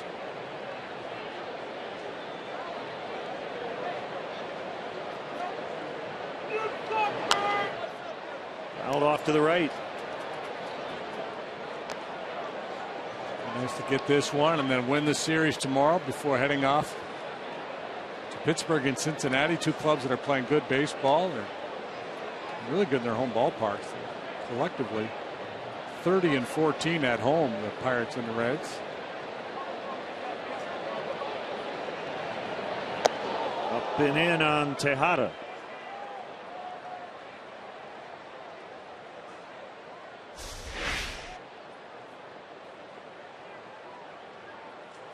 From a front door cutter, a little cutter. The intention is to start kind of towards the hitter and then just kind of hangs on to the inside part of the plate.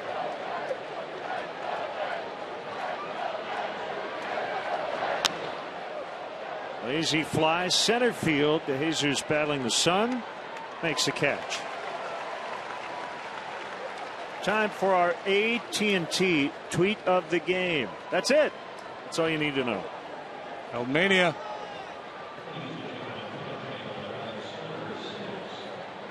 You're already writing the newspaper's headlines. Not quite Fernando mania when Fernando Valenzuela busted onto the scene as a rookie at 8 shutouts, whatever it was when he first came on the scene. But we can get behind Feldmania. And the Cub Marlon Byrd pinch hitting for Hefner, and a ground ball. It's going to sneak into left.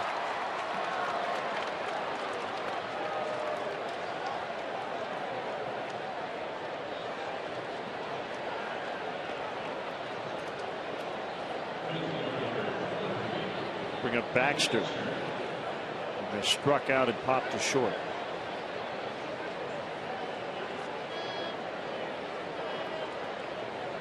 So we're going to see a lot of the Mets bullpen coming up. Looks like it'll be Robert Carson in the bottom of this 5th inning.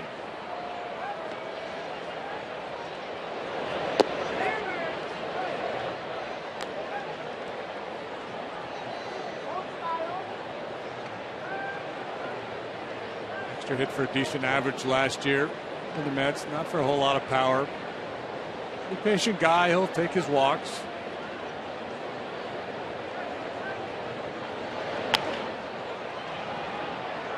Run in for Sherholtz. He won't get there in time, and Baxter just snapped an 0 for 13. And the Mets here rallying with 1 out, 2 on for Murphy. Yeah, tough read there for Marlon Byrd with that little humpback liner in the shallow right. Couldn't afford to go too far and possibly be doubled off first base, but Had to go far enough where he could beat the throw to second, and you see exactly what I'm talking about here. Off the bat, he reads it, and then ultimately decides he better get on into second base. Almost made it relatively close.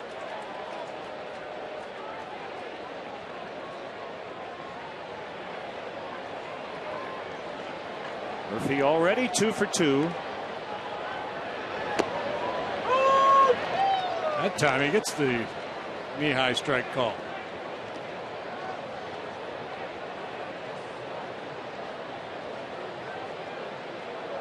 Murphy came in 9 games at Wrigley Field, hitting .353. Average going up by the at bat. 0-1. Curve. Close, but he didn't get it.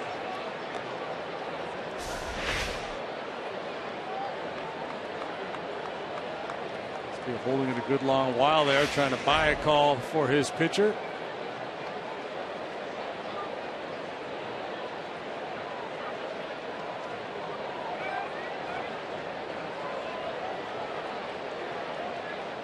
Coming home on a 1-1. Now 1-2.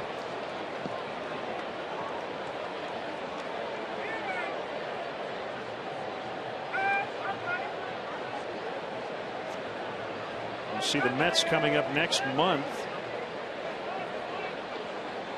Weekend series June 14th through the 16th at Citi Field.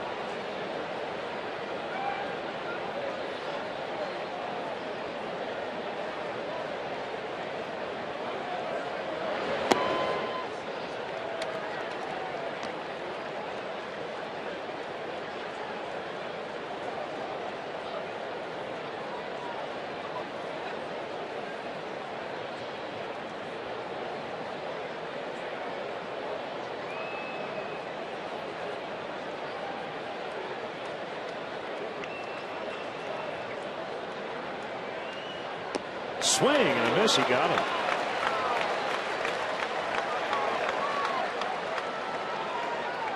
His 4th strikeout, 2 outs.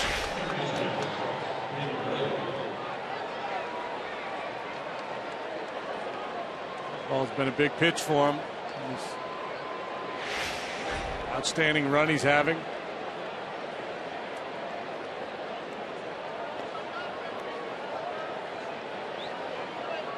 This is the best stretch of his career. He's allowed 2 earned runs or fewer in 6 consecutive starts for the first time in his major league career.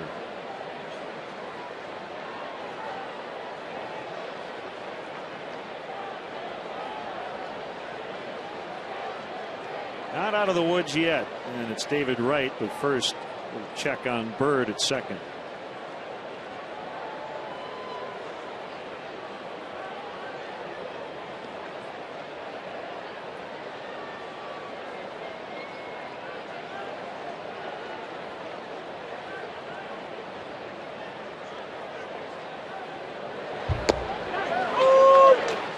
Ball in there.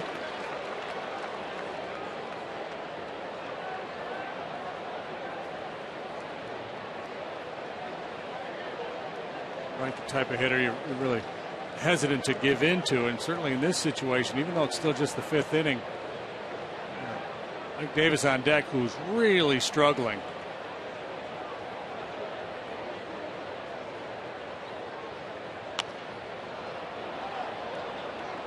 Two quality pitches to get the jump on David Wright. Good breaker to get him started, then a cutter off the outside corner.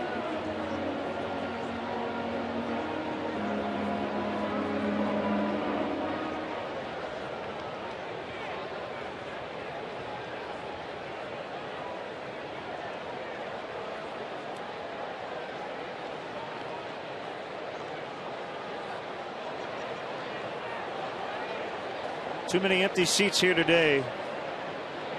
Sun-splashed Saturday afternoon. Cubs leading 4-0. And Feldman's 0-2 to right is high.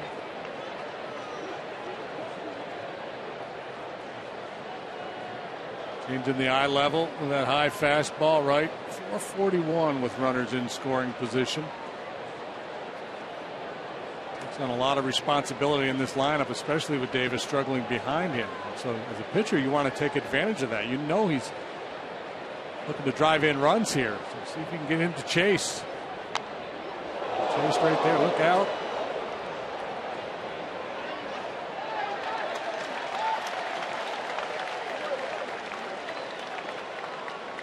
Way up fastball, way up and out with a cutter.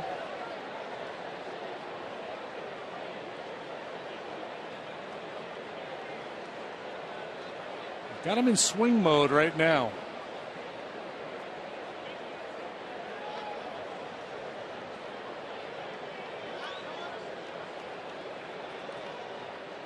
Get it in there.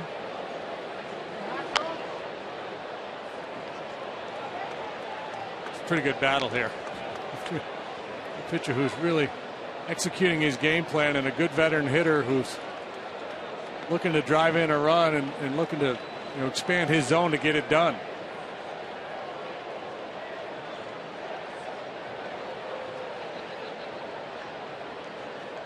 Hate to make a mistake with the breaking ball here, but maybe a kind of shortened curveball, one you bounce right on home plate. You might be able to finish him off with that. Got him. And a breaking ball way out of the strike zone. And the Mets strand a couple. The Cubs now a chance to add on against the Mets bullpen. Feldman with his 5th strikeout. He's been terrific.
Takes over for Hefner, who gave up 4 runs in the 4th inning.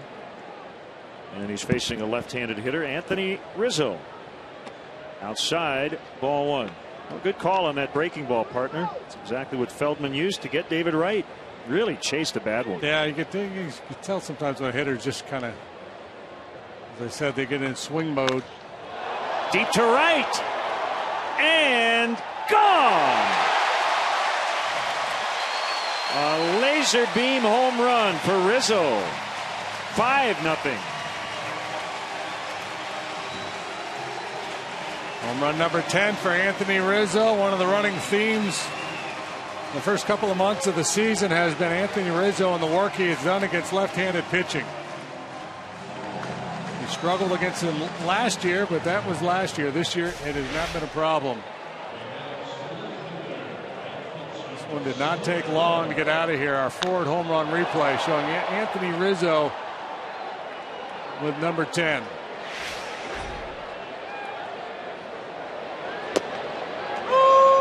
Strike called on Soriano.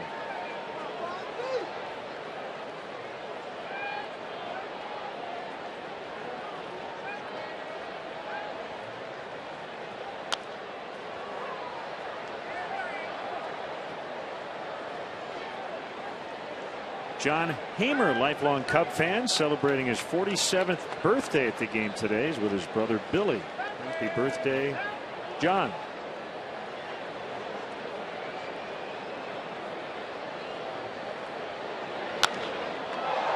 Right field, Baxter.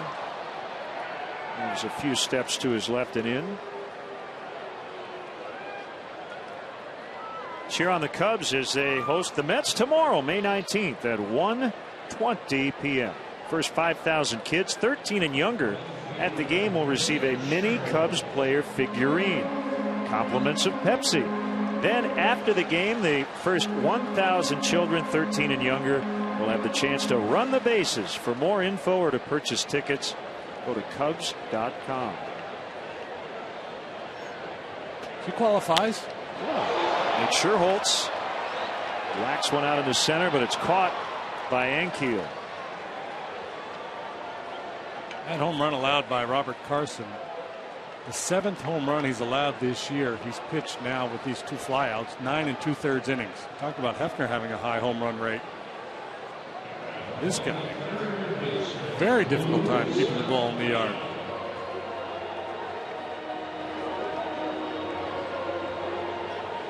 Having a hard time keeping the ice cream in the mouth.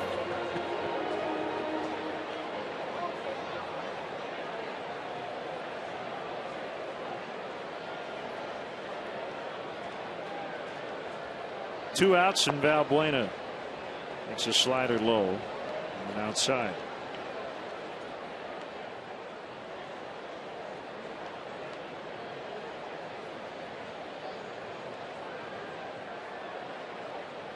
Kick in the 1-0 pitch.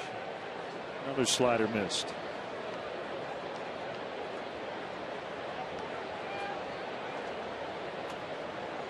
Cubs hitting for extra base power once again. A couple of doubles and a home run today.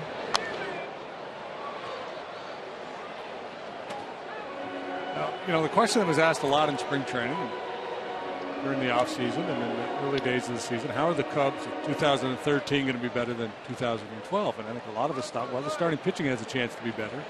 Starting pitching's been really, really good. And the point you made all the time was in a full year of Anthony Rizzo. That's obviously proven to be a difference maker. Davis can't get it, rolls right up his arm. Murphy can't get Valbuena. That'll be an error on Ike Davis.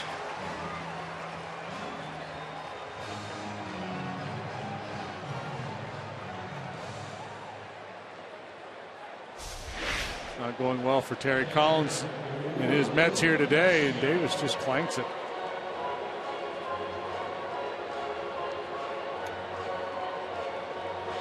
Didn't really square up behind it, trusted his hands, and his hands let him down.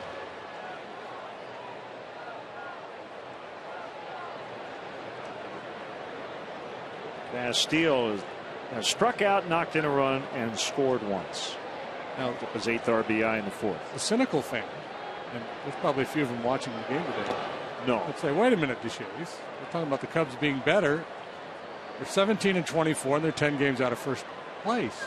But their run differential coming into play today was only 8. They've only been outscored by 8 runs. If they keep that up, they're going to have a far better year than they did last year.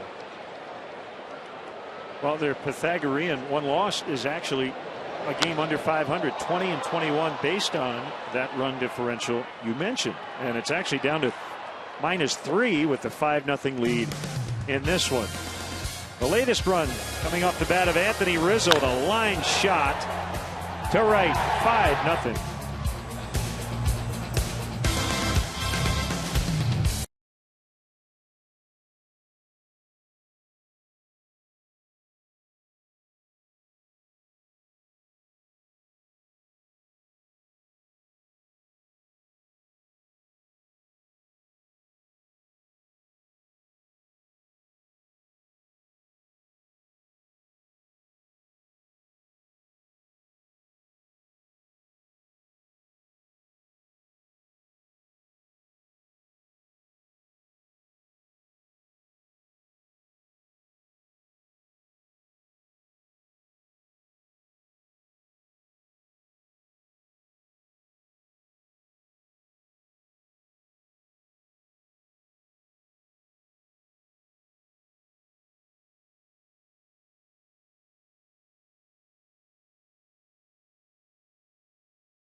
Let's take a look back at that at-bat. Probably the biggest at-bat from Scott Feldman's perspective on the afternoon. David right up there with a couple men on. Starts him with a curveball in the zone for strike one, and then a cutter off the edge. He's not giving in, just trying to tease him with 2 outs, right up there trying to drive in big runs. And Feldman just does a masterful job moving the ball in, out, up and down, not giving in to right, understanding that right's paid to drive in runs, and is looking to swing the bat and finishes them off with that good tight curveball down.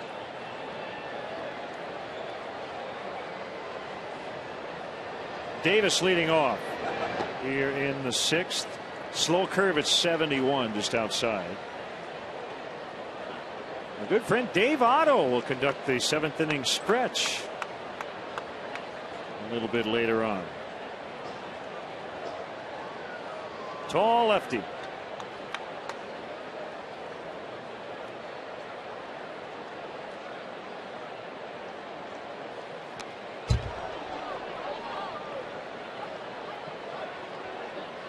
Dave's a member of the All Palindrome team.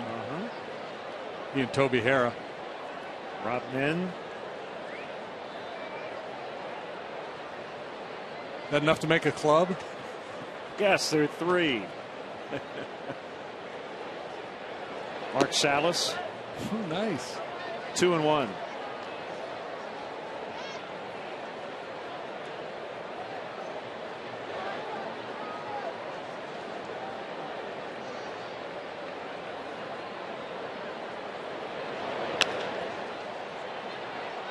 Late break by DeJesus, but he'll have time to get there. I'd go with Doug Radar, but I know somebody would call me on it.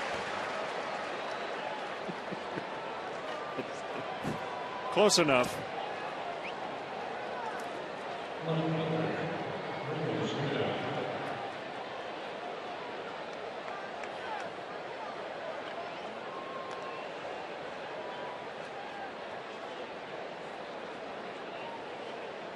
We always have fun with Lucas Duda's last name. Like the obvious Duda, but I think it's better to go the Harry Carey route. Duda backwards is a dud.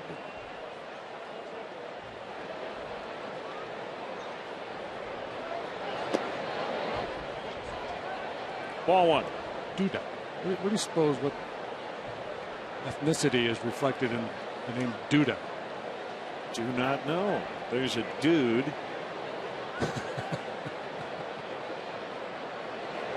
Swing and a miss. 1-1.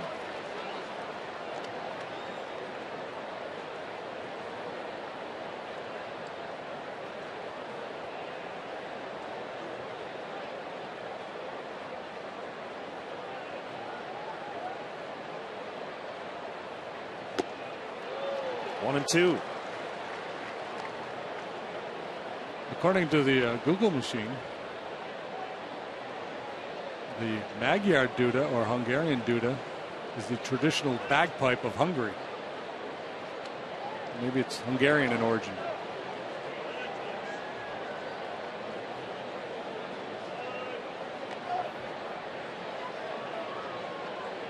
It's 2-2 on him. Buck is on deck.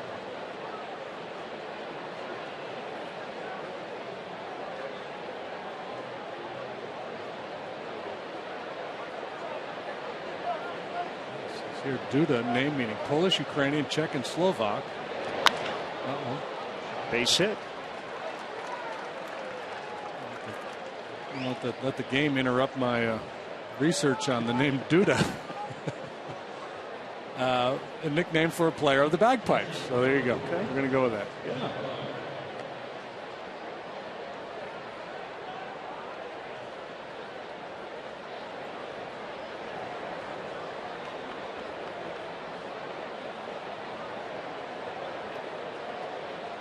That's one big bagpipe player. He's a big Duda dude.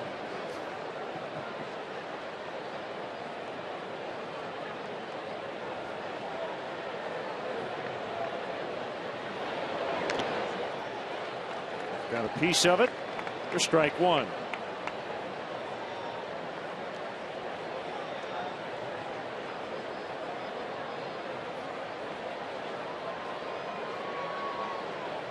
Mets have to feel like their best chance to get to Feldman was that 5th inning. 2 base runners, Murphy, who's been red hot, and then Wright, and he punched them both out.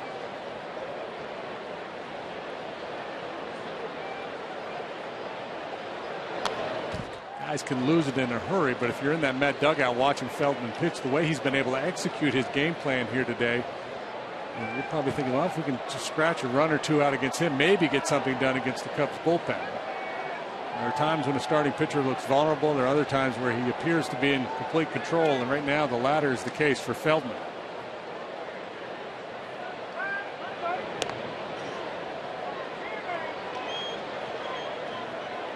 .94 pitches as he works in the 6th, and now action in the Cubs bullpen.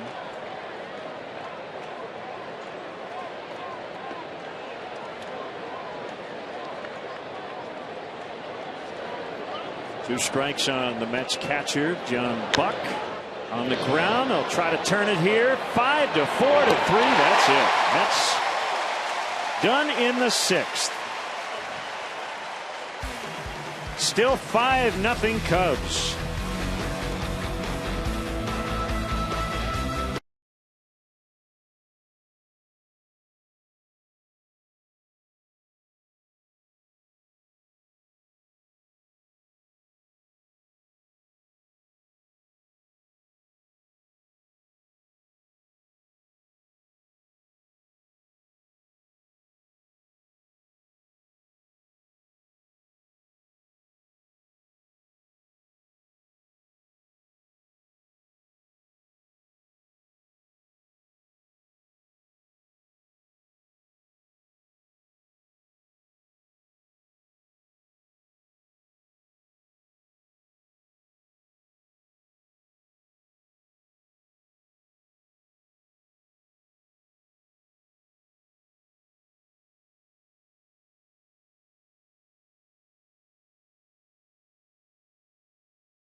Go. Available for iPhone, iPad, Android, and BlackBerry 10. At Bat delivers Cubs baseball with live audio, pitch tracking, stats, news, highlights, and more. Text At Bat to 31826 or visit Cubs.com for details. All Cubs to this point. We'll try to add on. Leading 5-0. Yeah, that big orange section out there in left center, they haven't had a whole lot to cheer about. Been pretty quiet since the 1st inning. But I bet they're still having a good time because they're at beautiful Wrigley Field. They are. They're slathered on the sunscreen, enjoying a beverage or 2, and watching some hardball. As you can tell, they're pretty quiet.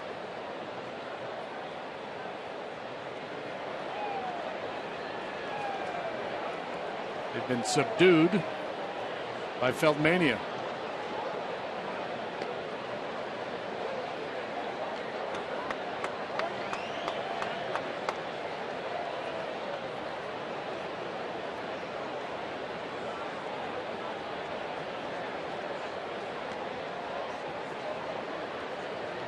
Parsons 1-1.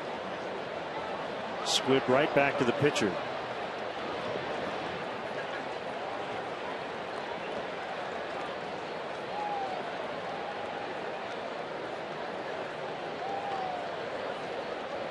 Pitcher number 46, Scott Feldman.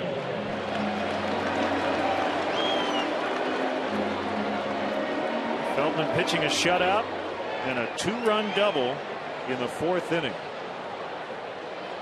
Hopefully putting this game out of reach.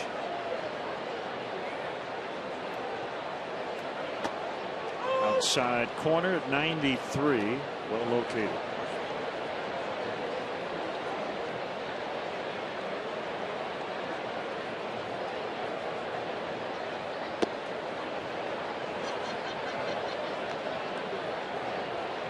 Mark Reynolds with his 12th home run. Cleveland leading the Mariners 4-0. They're now in the 7th.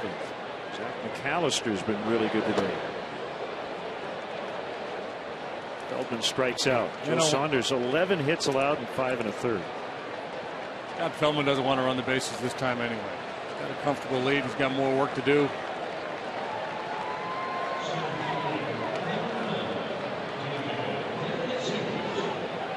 Jesus has struck out twice and walked.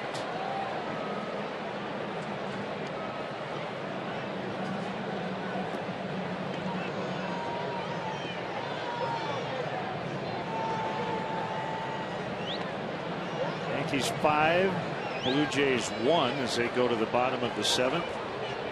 What do you know? Robinson Cano with 2 home runs for the Yanks.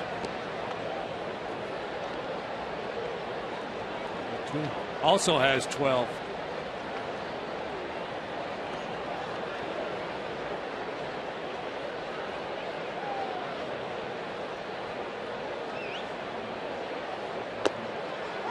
One. Rondon, the righty, Russell, the lefty.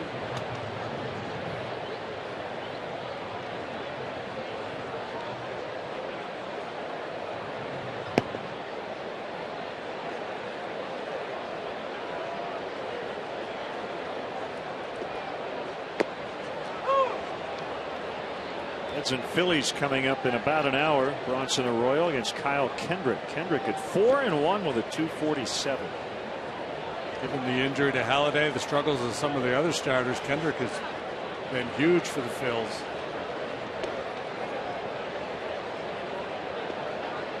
Arroyo 3-4 with a 3.76.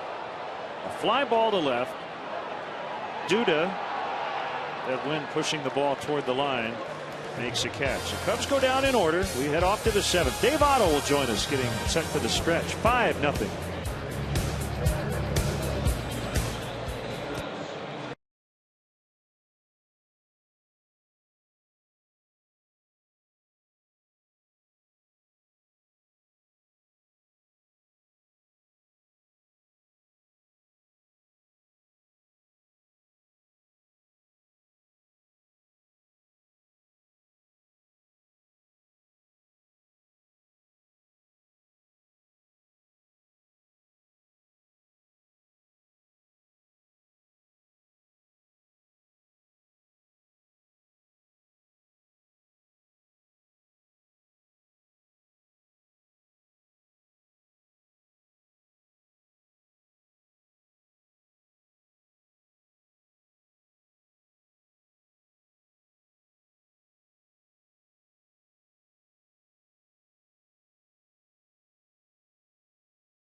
The mentors that shaped his career and what it's like to run one of Chicago's most famous family businesses. Inside look, Rocky Wirtz tonight after Blackhawks postgame live on Comcast Sportsnet.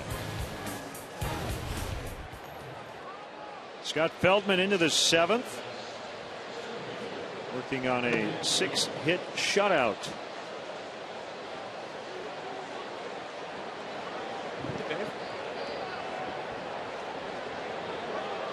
The lefty and Dave Otto. How you doing, buddy? Good. Dave Otto's in the house. How are you guys? I am outnumbered. The only righty now in the group. That's right. Welcome back to Wrigley. Always great to see you. Oh, good to see you guys. I got to tell you, I've been stopped a number of times. People have asked me, am I Jim Deshaies? Yeah. Rick Ankiel going against the shift, bunts his way on. The Mets need base runners, and Ankiel did what you're supposed to do. He got on. Goatee. Yeah, are you a little taller than JD? Oh, yeah. He's got me. Okay, not bad. Both have flowing locks. You got to commit, man. You got to go all in. Yeah, I do. All out. I'm on my way. As the case may be. Yeah. Absolutely. Ruben Tejada's Feldman nearing 100 pitches. Boy, Dave, he has been so good. Feldman in probably the best stretch of his career. You know, that rhythm. Big guy. How important that rhythm is. There's a pitch. And it's a curve for a strike. That's been a good pitch for him today. This on an afternoon too, where he's been squeezed a little bit, you know, and that could be frustrating. As you know, you're trying to make pitches, you're getting squeezed, and some guys get a little defeatist mentality and just start throwing over the heart of the plate. He has not done that. So we saw your good friend Walt Weiss the other day, the first-year manager of the Colorado Rockies, and I got to tell you, I do whatever I can to get in people's good graces. And when I met Walt Weiss, once I mentioned your name, I was in. That's all it took. So you guys were teammates. Yes, we were. A long time ago. Yeah, great. He'll be a great manager. There he is so far. I mean, Colorado has gotten off to a decent start. And it's funny, I was looking down at Terry Collins. I haven't had a chance to talk to him, but he was the bullpen coach for Pittsburgh in '93, and I was a reliever for Pittsburgh that year. And I knew after a particular game that somebody was going to get sent down. And Terry and I used to always walk from the bullpen to the dugout after a game. If you weren't pitching that game, you would walk, and I would always walk with him. We'd always talk. And this particular game, and again, after the game, I knew something was going to happen. I knew somebody was either going to get sent down or released. After the game, I'm walking, and Terry's not walking with me. Uh-oh. Good. So foul. So was it what you thought it was? It was. You're looking over. Where's TC? Where are you, man? Dead man walking. Oh, man. So I might holler at him after the game. It's been a while since I've seen him. He's been the skipper for a couple years now. So. Well, JD tells a story about his final big league appearance, and it came at this very yard. Ooh. Dead man walking before he even got to the ballpark. I mean, you know how it is when you're like that loose tooth that's just hanging by a thread, and unless you do something really good, you're going to get yanked. It was we were at the Hyatt on Walker, and I was walking between the two towers. You could see the heat rising off the road. It was like 105 degrees that summer. You knew the wind was blowing out. Oh yeah. And it's like, and I'm walking, and I'm thinking to myself, this is your last major league start. Because you're going to get lit up, you're going to get released, and you just don't have the stomach for it anymore. And that's exactly, and I'll play that. Oh. There you go. Look at that. That is Rico Suave with the stash, my friend. Yeah. That is solid. And I tried to be like Eck back then with the long hair and back. Yeah. Well, why not? Yeah. If I couldn't pitch like him, I may as well have the long flowing hair. Right. Jerry Mumphrey used to always say, if you can't look good on the field, look good in the lobby. 2-2 on Tejada. Here it is in the dirt, knocked down, but Castillo kept it out in front of him. So who was the best manager you ever played for? Do you have a favorite? Boy, I was very fortunate to play for some really, really good managers. I mean, starting with Tony La Russa was super. Jimmy Leland was terrific. So those are probably two that stand out. Yeah. And Mike Hargrove for Cleveland. He had a nice run as a manager for Cleveland. And really, just more than anything, just great leaders. Mm-hmm. I mean, communicating with guys, before batting practice, running around, out in the outfield. Sherholtz playing in and really Didn't have to move. That's the first out. So you were with the Indians at the old place. At the old place. Before they moved in. Right.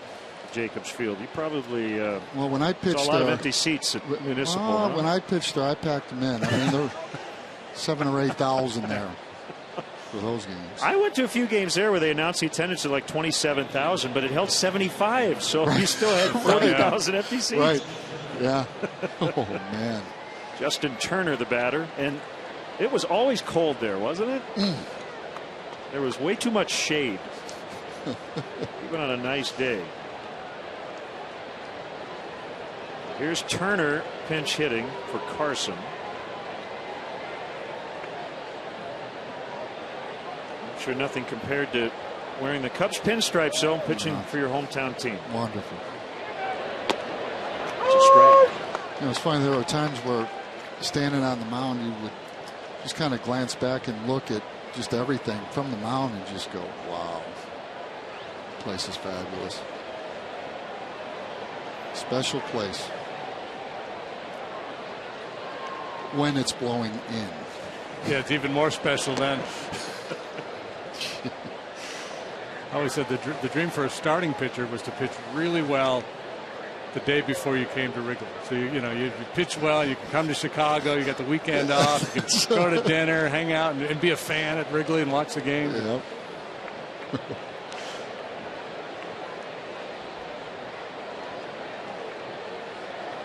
1-1. Turner missed it. And your first home park was the spacious Coliseum in Oakland with all that foul territory, and that's another pitcher's best friend too. Huh? Great place to pitch, and being around some of those players back in the late '80s, Mark McGuire, Jose Canseco, it was just one heck of a team. Dave Stewart.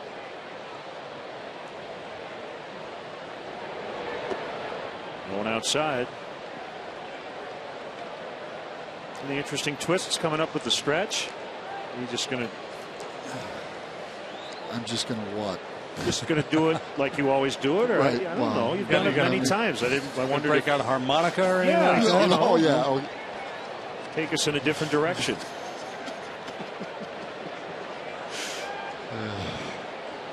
Got a lot of people helping you. You always know that. Yeah, absolutely. Turner foul tipped, and he strikes out. Boy, Feldman is dealing. Is that disappeared? It's going to be it for him. Should get a great ovation. He'll leave leading 5-0. Yeah, it's a Honda call to the pin. Dave Otto coming up with a stretch, but first James Russell will come in to get that final out.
And it's a lefty. James Russell. It's interesting. Dave Otto with us. James has had just a few starts at the big league level. Did not go well. He's really taken to being a short reliever.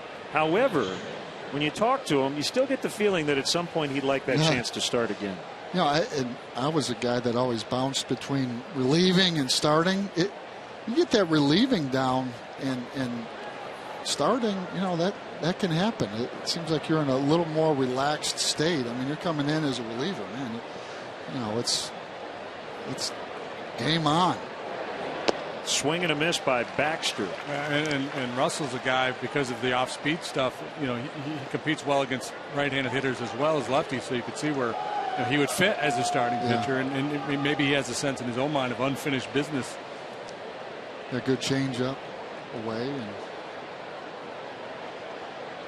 Not that the Cubs didn't miss Sean Marshall last year, but he really did step in. They needed a lefty to step up after Marshall had that great stretch with the Cubs. Well, and speaking of Marshall, in that trade, Travis Wood has been. My. Yeah, it's only mid-May, but we're already talking about the All-Star game, and just off to a great start. And he will pitch tomorrow. Here's the 0-2 on the ground. Barney will flip. Dave Otto coming up with the stretch. Today's guest conductor for Take Me Out to the Ball Game, former Cubs pitcher Dave Otto. All right, Cub fans, let me hear ya. A 1, a 2, a 3. Take me out to the ball game. Take me out to the crowd. Buy me some peanuts and Cracker Jacks. I don't care if I ever get back, for it's root for the Cubbies. If they don't win, it's a shame, for it's 1, 2 at the old ball game. Let's get some more runs.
Pat Boyle and Steve Conroy will interview players live from the locker room and take you to hear from Coach Q himself. Don't miss Blackhawks postgame live presented by Hawk Ford tonight, right after Cubs postgame live on Comcast Sportsnet.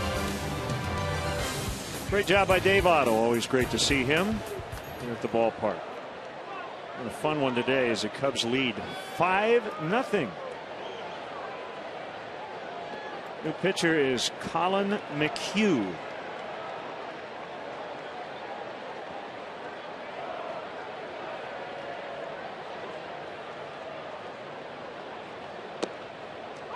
And a called strike on Castro. He's supposed to pitch before Hefner. So you had McHugh Hefner. Didn't work out that way. No, it didn't. swing and a miss, 0-2.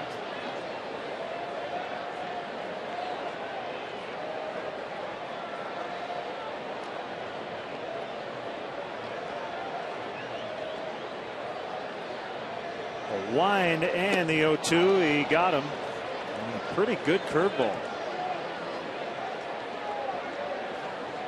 1-for-4 day for Castro. Yeah, good tight breaking ball there to finish him off.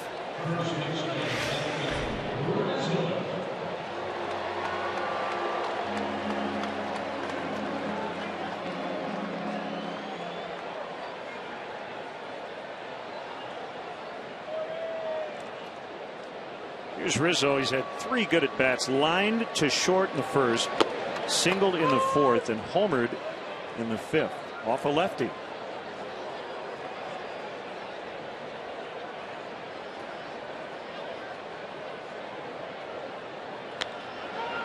On the ground to Davis. He had to look that one in. And we'll go 3-1. Does make you wonder after a certain point if Ike Davis's struggles on offense are affecting his defense. I would think that, you know, when you're going through the turmoil that he is at the plate, just to, you know, your head starts to spin a little bit and the concentration could waver a little bit in the field. Soriano with 2 outs. McHugh was born in Naperville, Illinois. Went to high school in Lilburn, Georgia. And then Barry College. And a quick 1-2-3 for him in the 7th. We'll go to the 8th. 5-0 Cubs.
CTA Red Line stops directly at Wrigley Field at the Addison station. For drivers, DeVry University offers remote parking and bus service for $6. Or try riding your bike and use the Cubs courtesy bike check sponsored by World Bicycle Relief. That's located on Waveland near the corner of Clark. For details, visit Cubs.com or call the CTA hotline.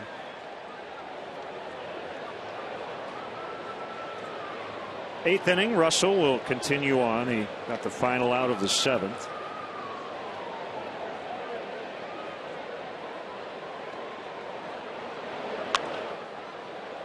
And Murphy pops into short left, and it'll be Soriano on the move.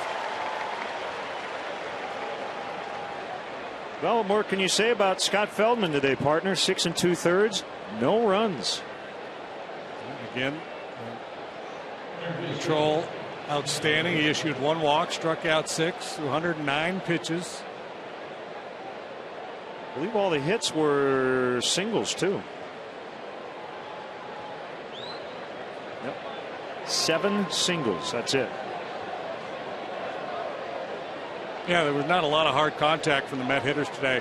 off of Feldman. A couple of those singles relatively soft. One infield hit, a little flare to right by Baxter.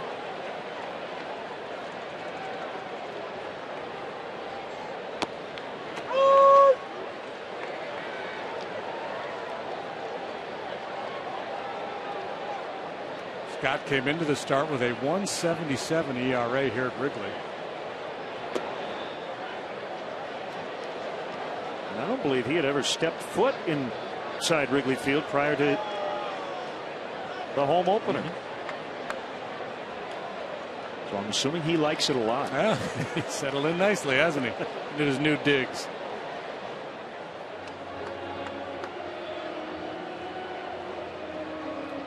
Kind of the counter to Edwin Jackson, who has really struggled here in his career. He's not pitched particularly well here yet this year. He was good yesterday, though. Suffered a loss, but he pitched well. 6 2/3, 7 hits, 3 runs. He walked only 1 in that game.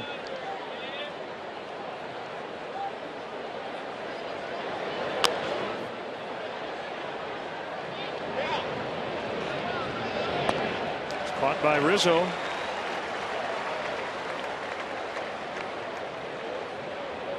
Pretty quiet day for Wright. 1 out of 4. Now Davis, who's 0 for 3.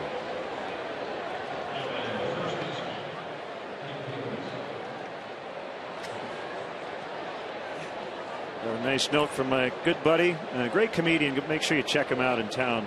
Mike Toomey, talking about the on-deck hitter earlier in the game, Lucas Duda, where his ancestors might be from. And Mike says, I did some research. It appears he is originally from Camptown. Yeah, that's a good one. Larry Pressey played that song a little earlier. Duda came up.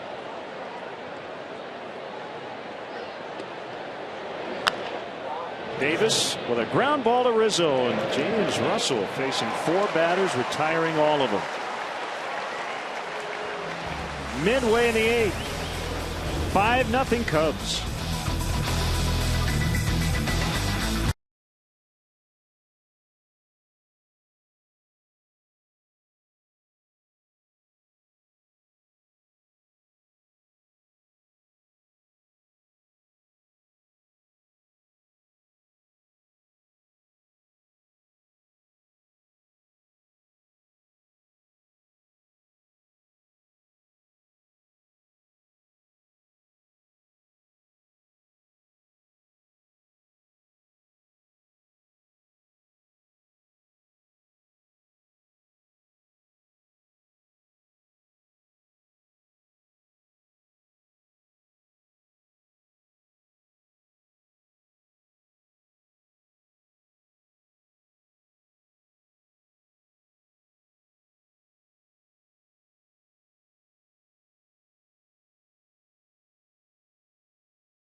And have a shot at a 4-2 homestand.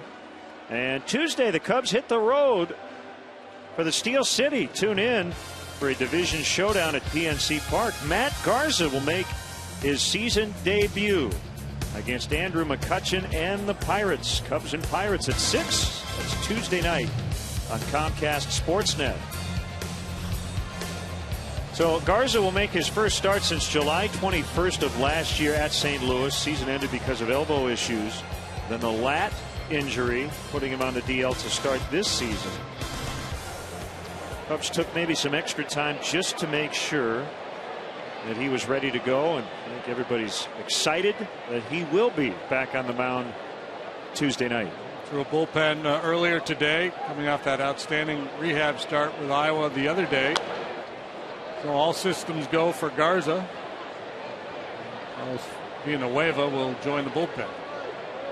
Carlos handled it like a pro, according to his manager. He's done it before.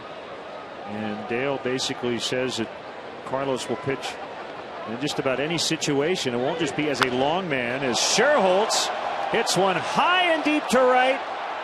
And gone. 6-0.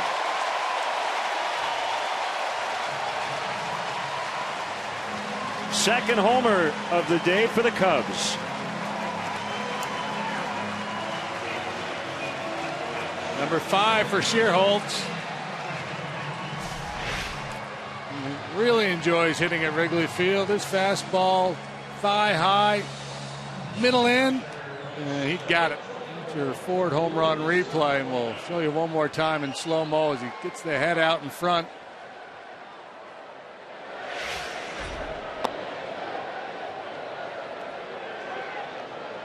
And just to finish up, Villanueva is not just going to pitch in blowouts when the starter can't get out of the third inning.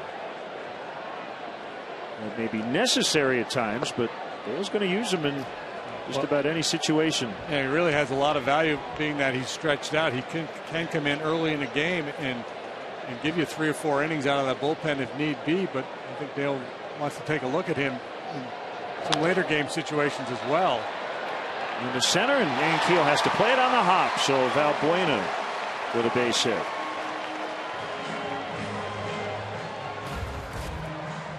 By the way, Carlos did shave the mustache the other day, so he'll have a little bit of a different look as a reliever, but he's done it a lot and has had success. Yeah, and he's thrown the ball so well this year. Not quite as well in his last couple of starts, but overall he's pitched very well. So you don't want to just relegate him to the back of the bullpen, long man mop up type role. You want to see how he can contribute. And what I love about him, and he said it way back in spring training when this was being discussed, he was like, hey, I don't worry about what my role is. I'm a pitcher, and they tell me to pitch, I pitch.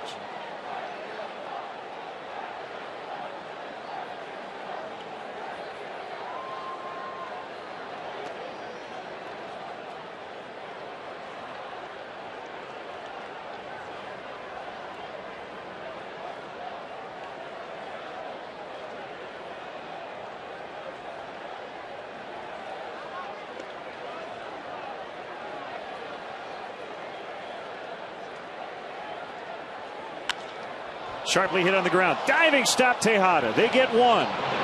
They get 2. Wow. That's as good a double play turn as you'll see. Wow. That's all I can say over and over again. Wow. Incredible play by Ruben Tejada. Slick fielding shortstop for the Mets.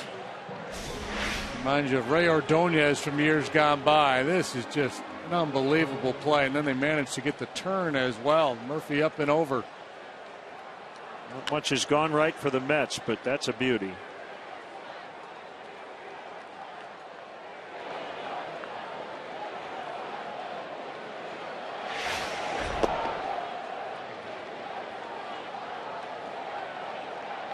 Ball 1 on Darwin Barney. He was out here early, working on some defensive drills. As his manager said, seems like the Gold Glovers outwork everybody, and even after they win the award, they still continue to work, because defense is about work. Obviously, there's hand-eye coordination, there are skills that you're just born with, but Darwin had a great Vineline quote. He said, you get more satisfaction out of defense because it is work. Hitting, you get on streaks, it's flow and sometimes a team thing, but defense, it's something you spend a lot of hours sweating and working on.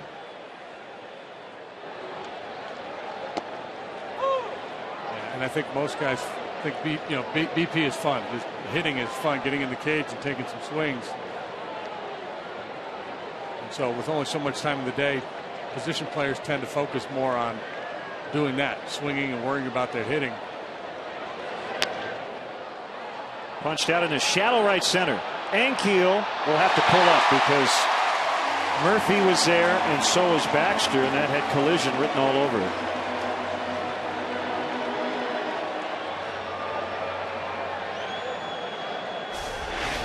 Looked like an 0 for 4 day, turns into a 1 out of 4 for Darwin. This little blooper falls in for him. Yankiel would have considered diving for it, but there were just too many teammates around him.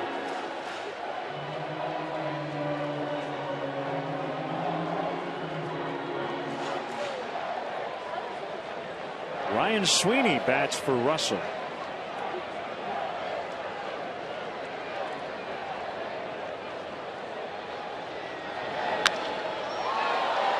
Yankiel will have to chase this one down. Barney to third. He'll be held there. It's a double for Sweeney.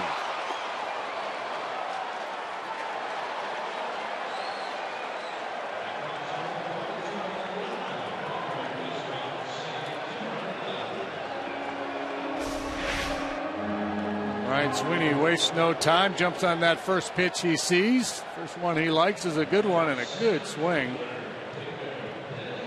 He'll be able to cut it off. Saves a run for now.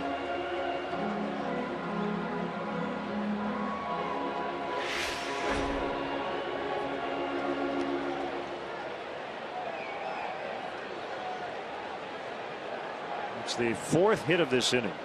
Home run, 2 singles, and a double.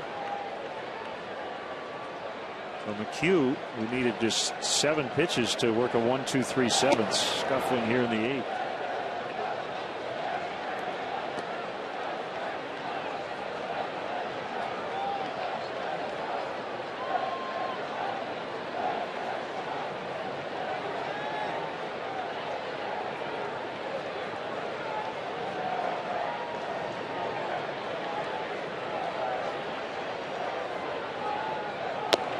Swing and a miss. Like a changeup. Good one.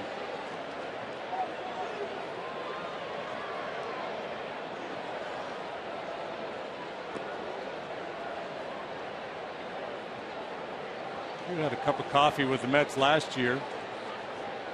Made a few starts, also a handful of appearances out of the pen.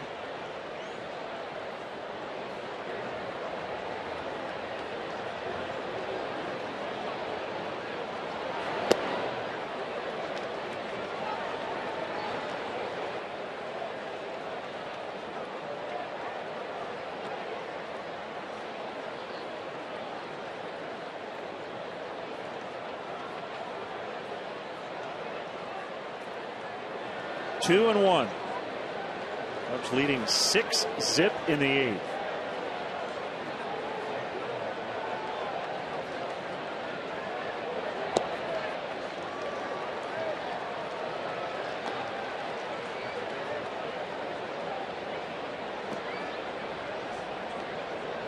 Like Hector Rondon will be given a chance to finish it off in the 9th.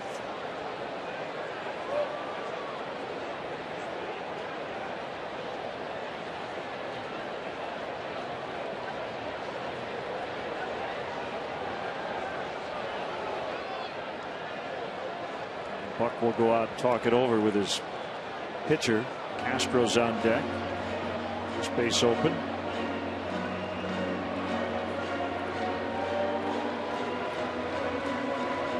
It's over in New York. Yankees 7, Blue Jays 2, the final.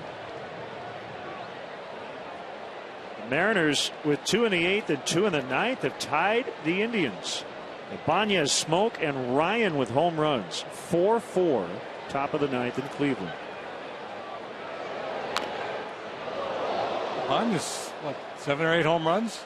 He's got 8 now. At that big night at Yankee Stadium the other night.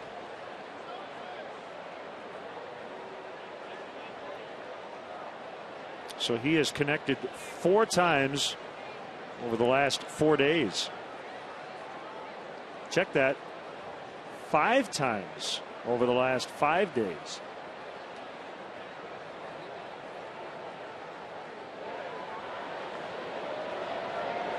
And he's hit 6 in the last 8 games.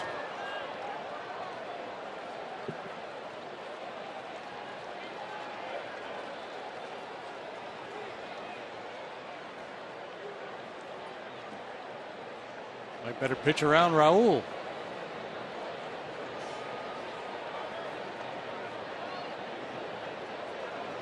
Check that, 6 homers his last 7 games, including today.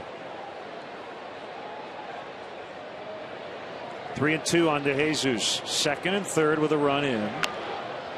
And a pop in a shallow right. Murphy can't catch it. 2 more in. 8-0. A looping fly ball that Murphy just could not get to.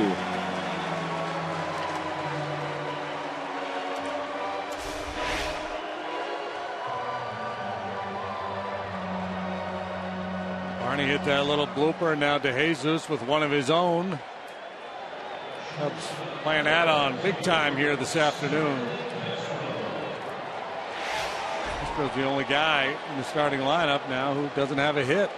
Last chance to extend his hit streak to 8. Big crowd of 38,766 has enjoyed it, except for one section in left center. And to their credit, most of them have stayed for the entire ball game. The fact that their team's getting whacked.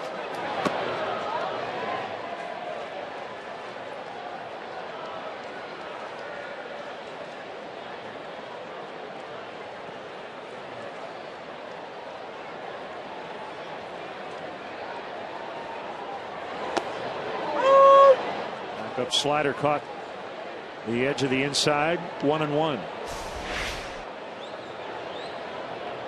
Not that I'm a front runner or anything, but if I were out there in orange, I would have had a reversible shirt on that was blue on the other side. That's kind of the definition of a front runner. Baxter the catch, inning over. 3 more for the Cubs. So it's 8-0 as we go to the 9th.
The top half of the 9th inning.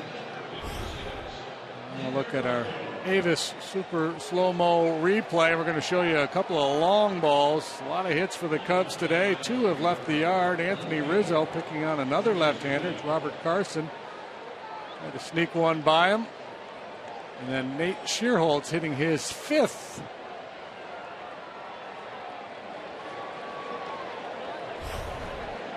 Good day for the Cub hitters. Rizzo and Shearholtz with home runs. Everybody in the Cubs lineup contributing with at least 1 hit today, except for Starlin Castro. So Rondon on the mound. Ryan Sweeney also playing left. Soriano done.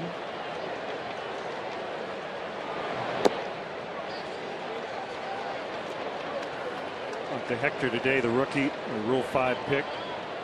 And he reiterated what every pitcher who comes up to the big leagues for the first time says about the biggest difference. So you can't make mistakes up here. You make mistakes in the minors and get away with it, but not at this level.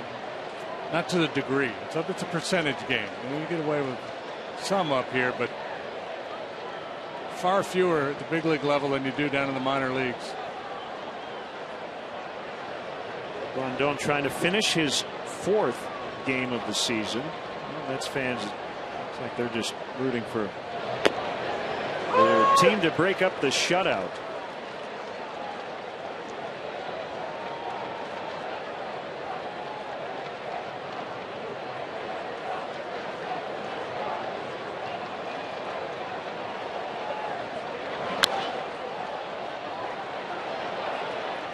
Jesus with the sunglasses on. 1 down. Check out the Audi Legends Suite on the new Veen Investments Suite level. Watch the game with a former Cub and listen to classic stories about life as a Cub. With a luxury food and beverage package and a unique gift for each guest, the Audi Legends Suite is the most exclusive way to watch a Cubs game. For more information, visit Cubs.com/suites.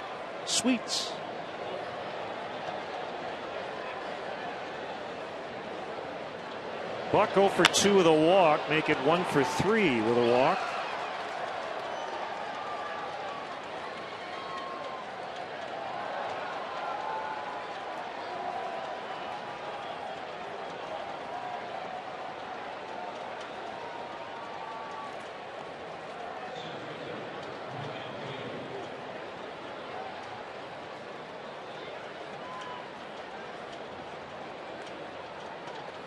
Rick Ankiel.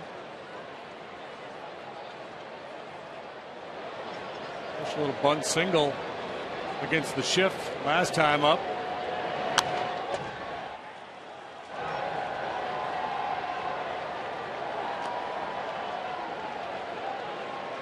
Down 8 runs. He's just looking to have a good AB.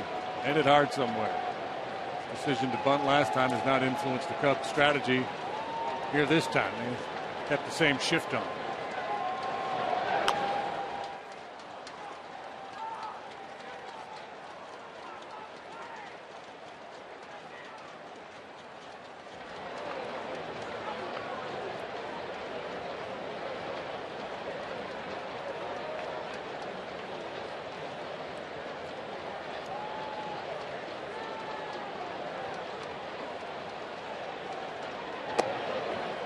One and two.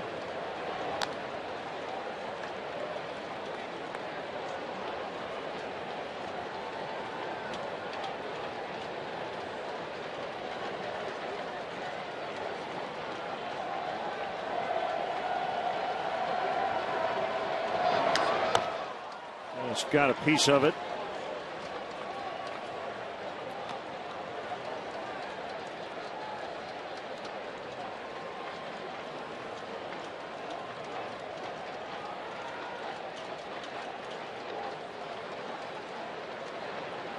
The way they're deployed over there on the right side. A lot of times with that 3 men on the right side, the second baseman or whoever's playing that spot would play deep.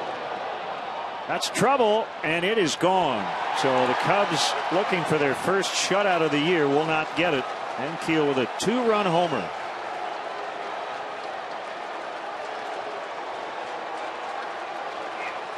No sooner do I say deep than he goes deep and gives that Met cheering section something to cheer about today. Leave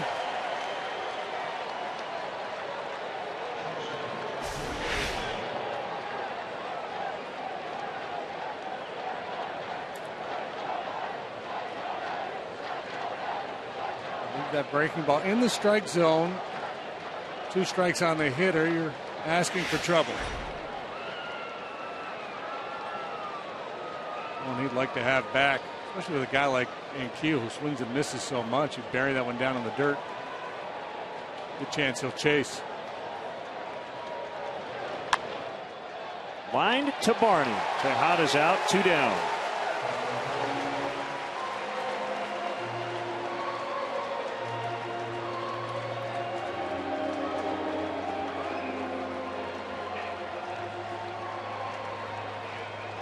Jordani Valdespin will bat for Tejada, rather in the pitcher spot.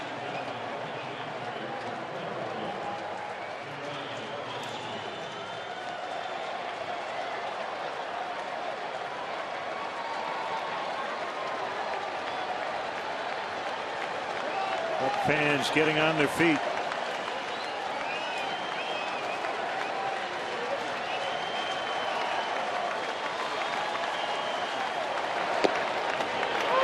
And a strike.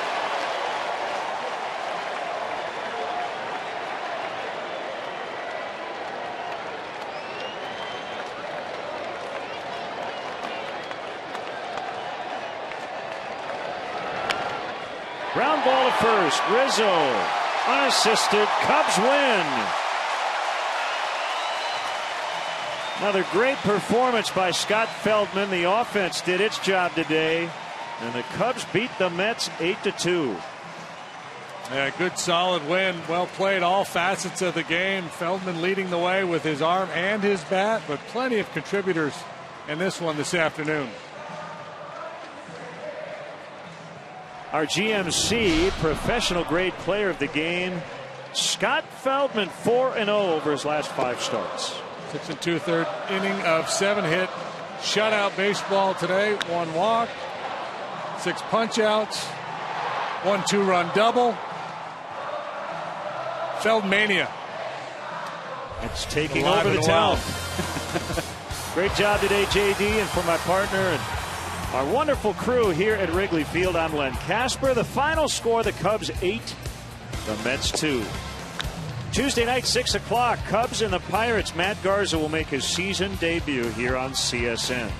We are not done yet. Coming up next, Blue Cross Blue Shield. Cubs host Game Live.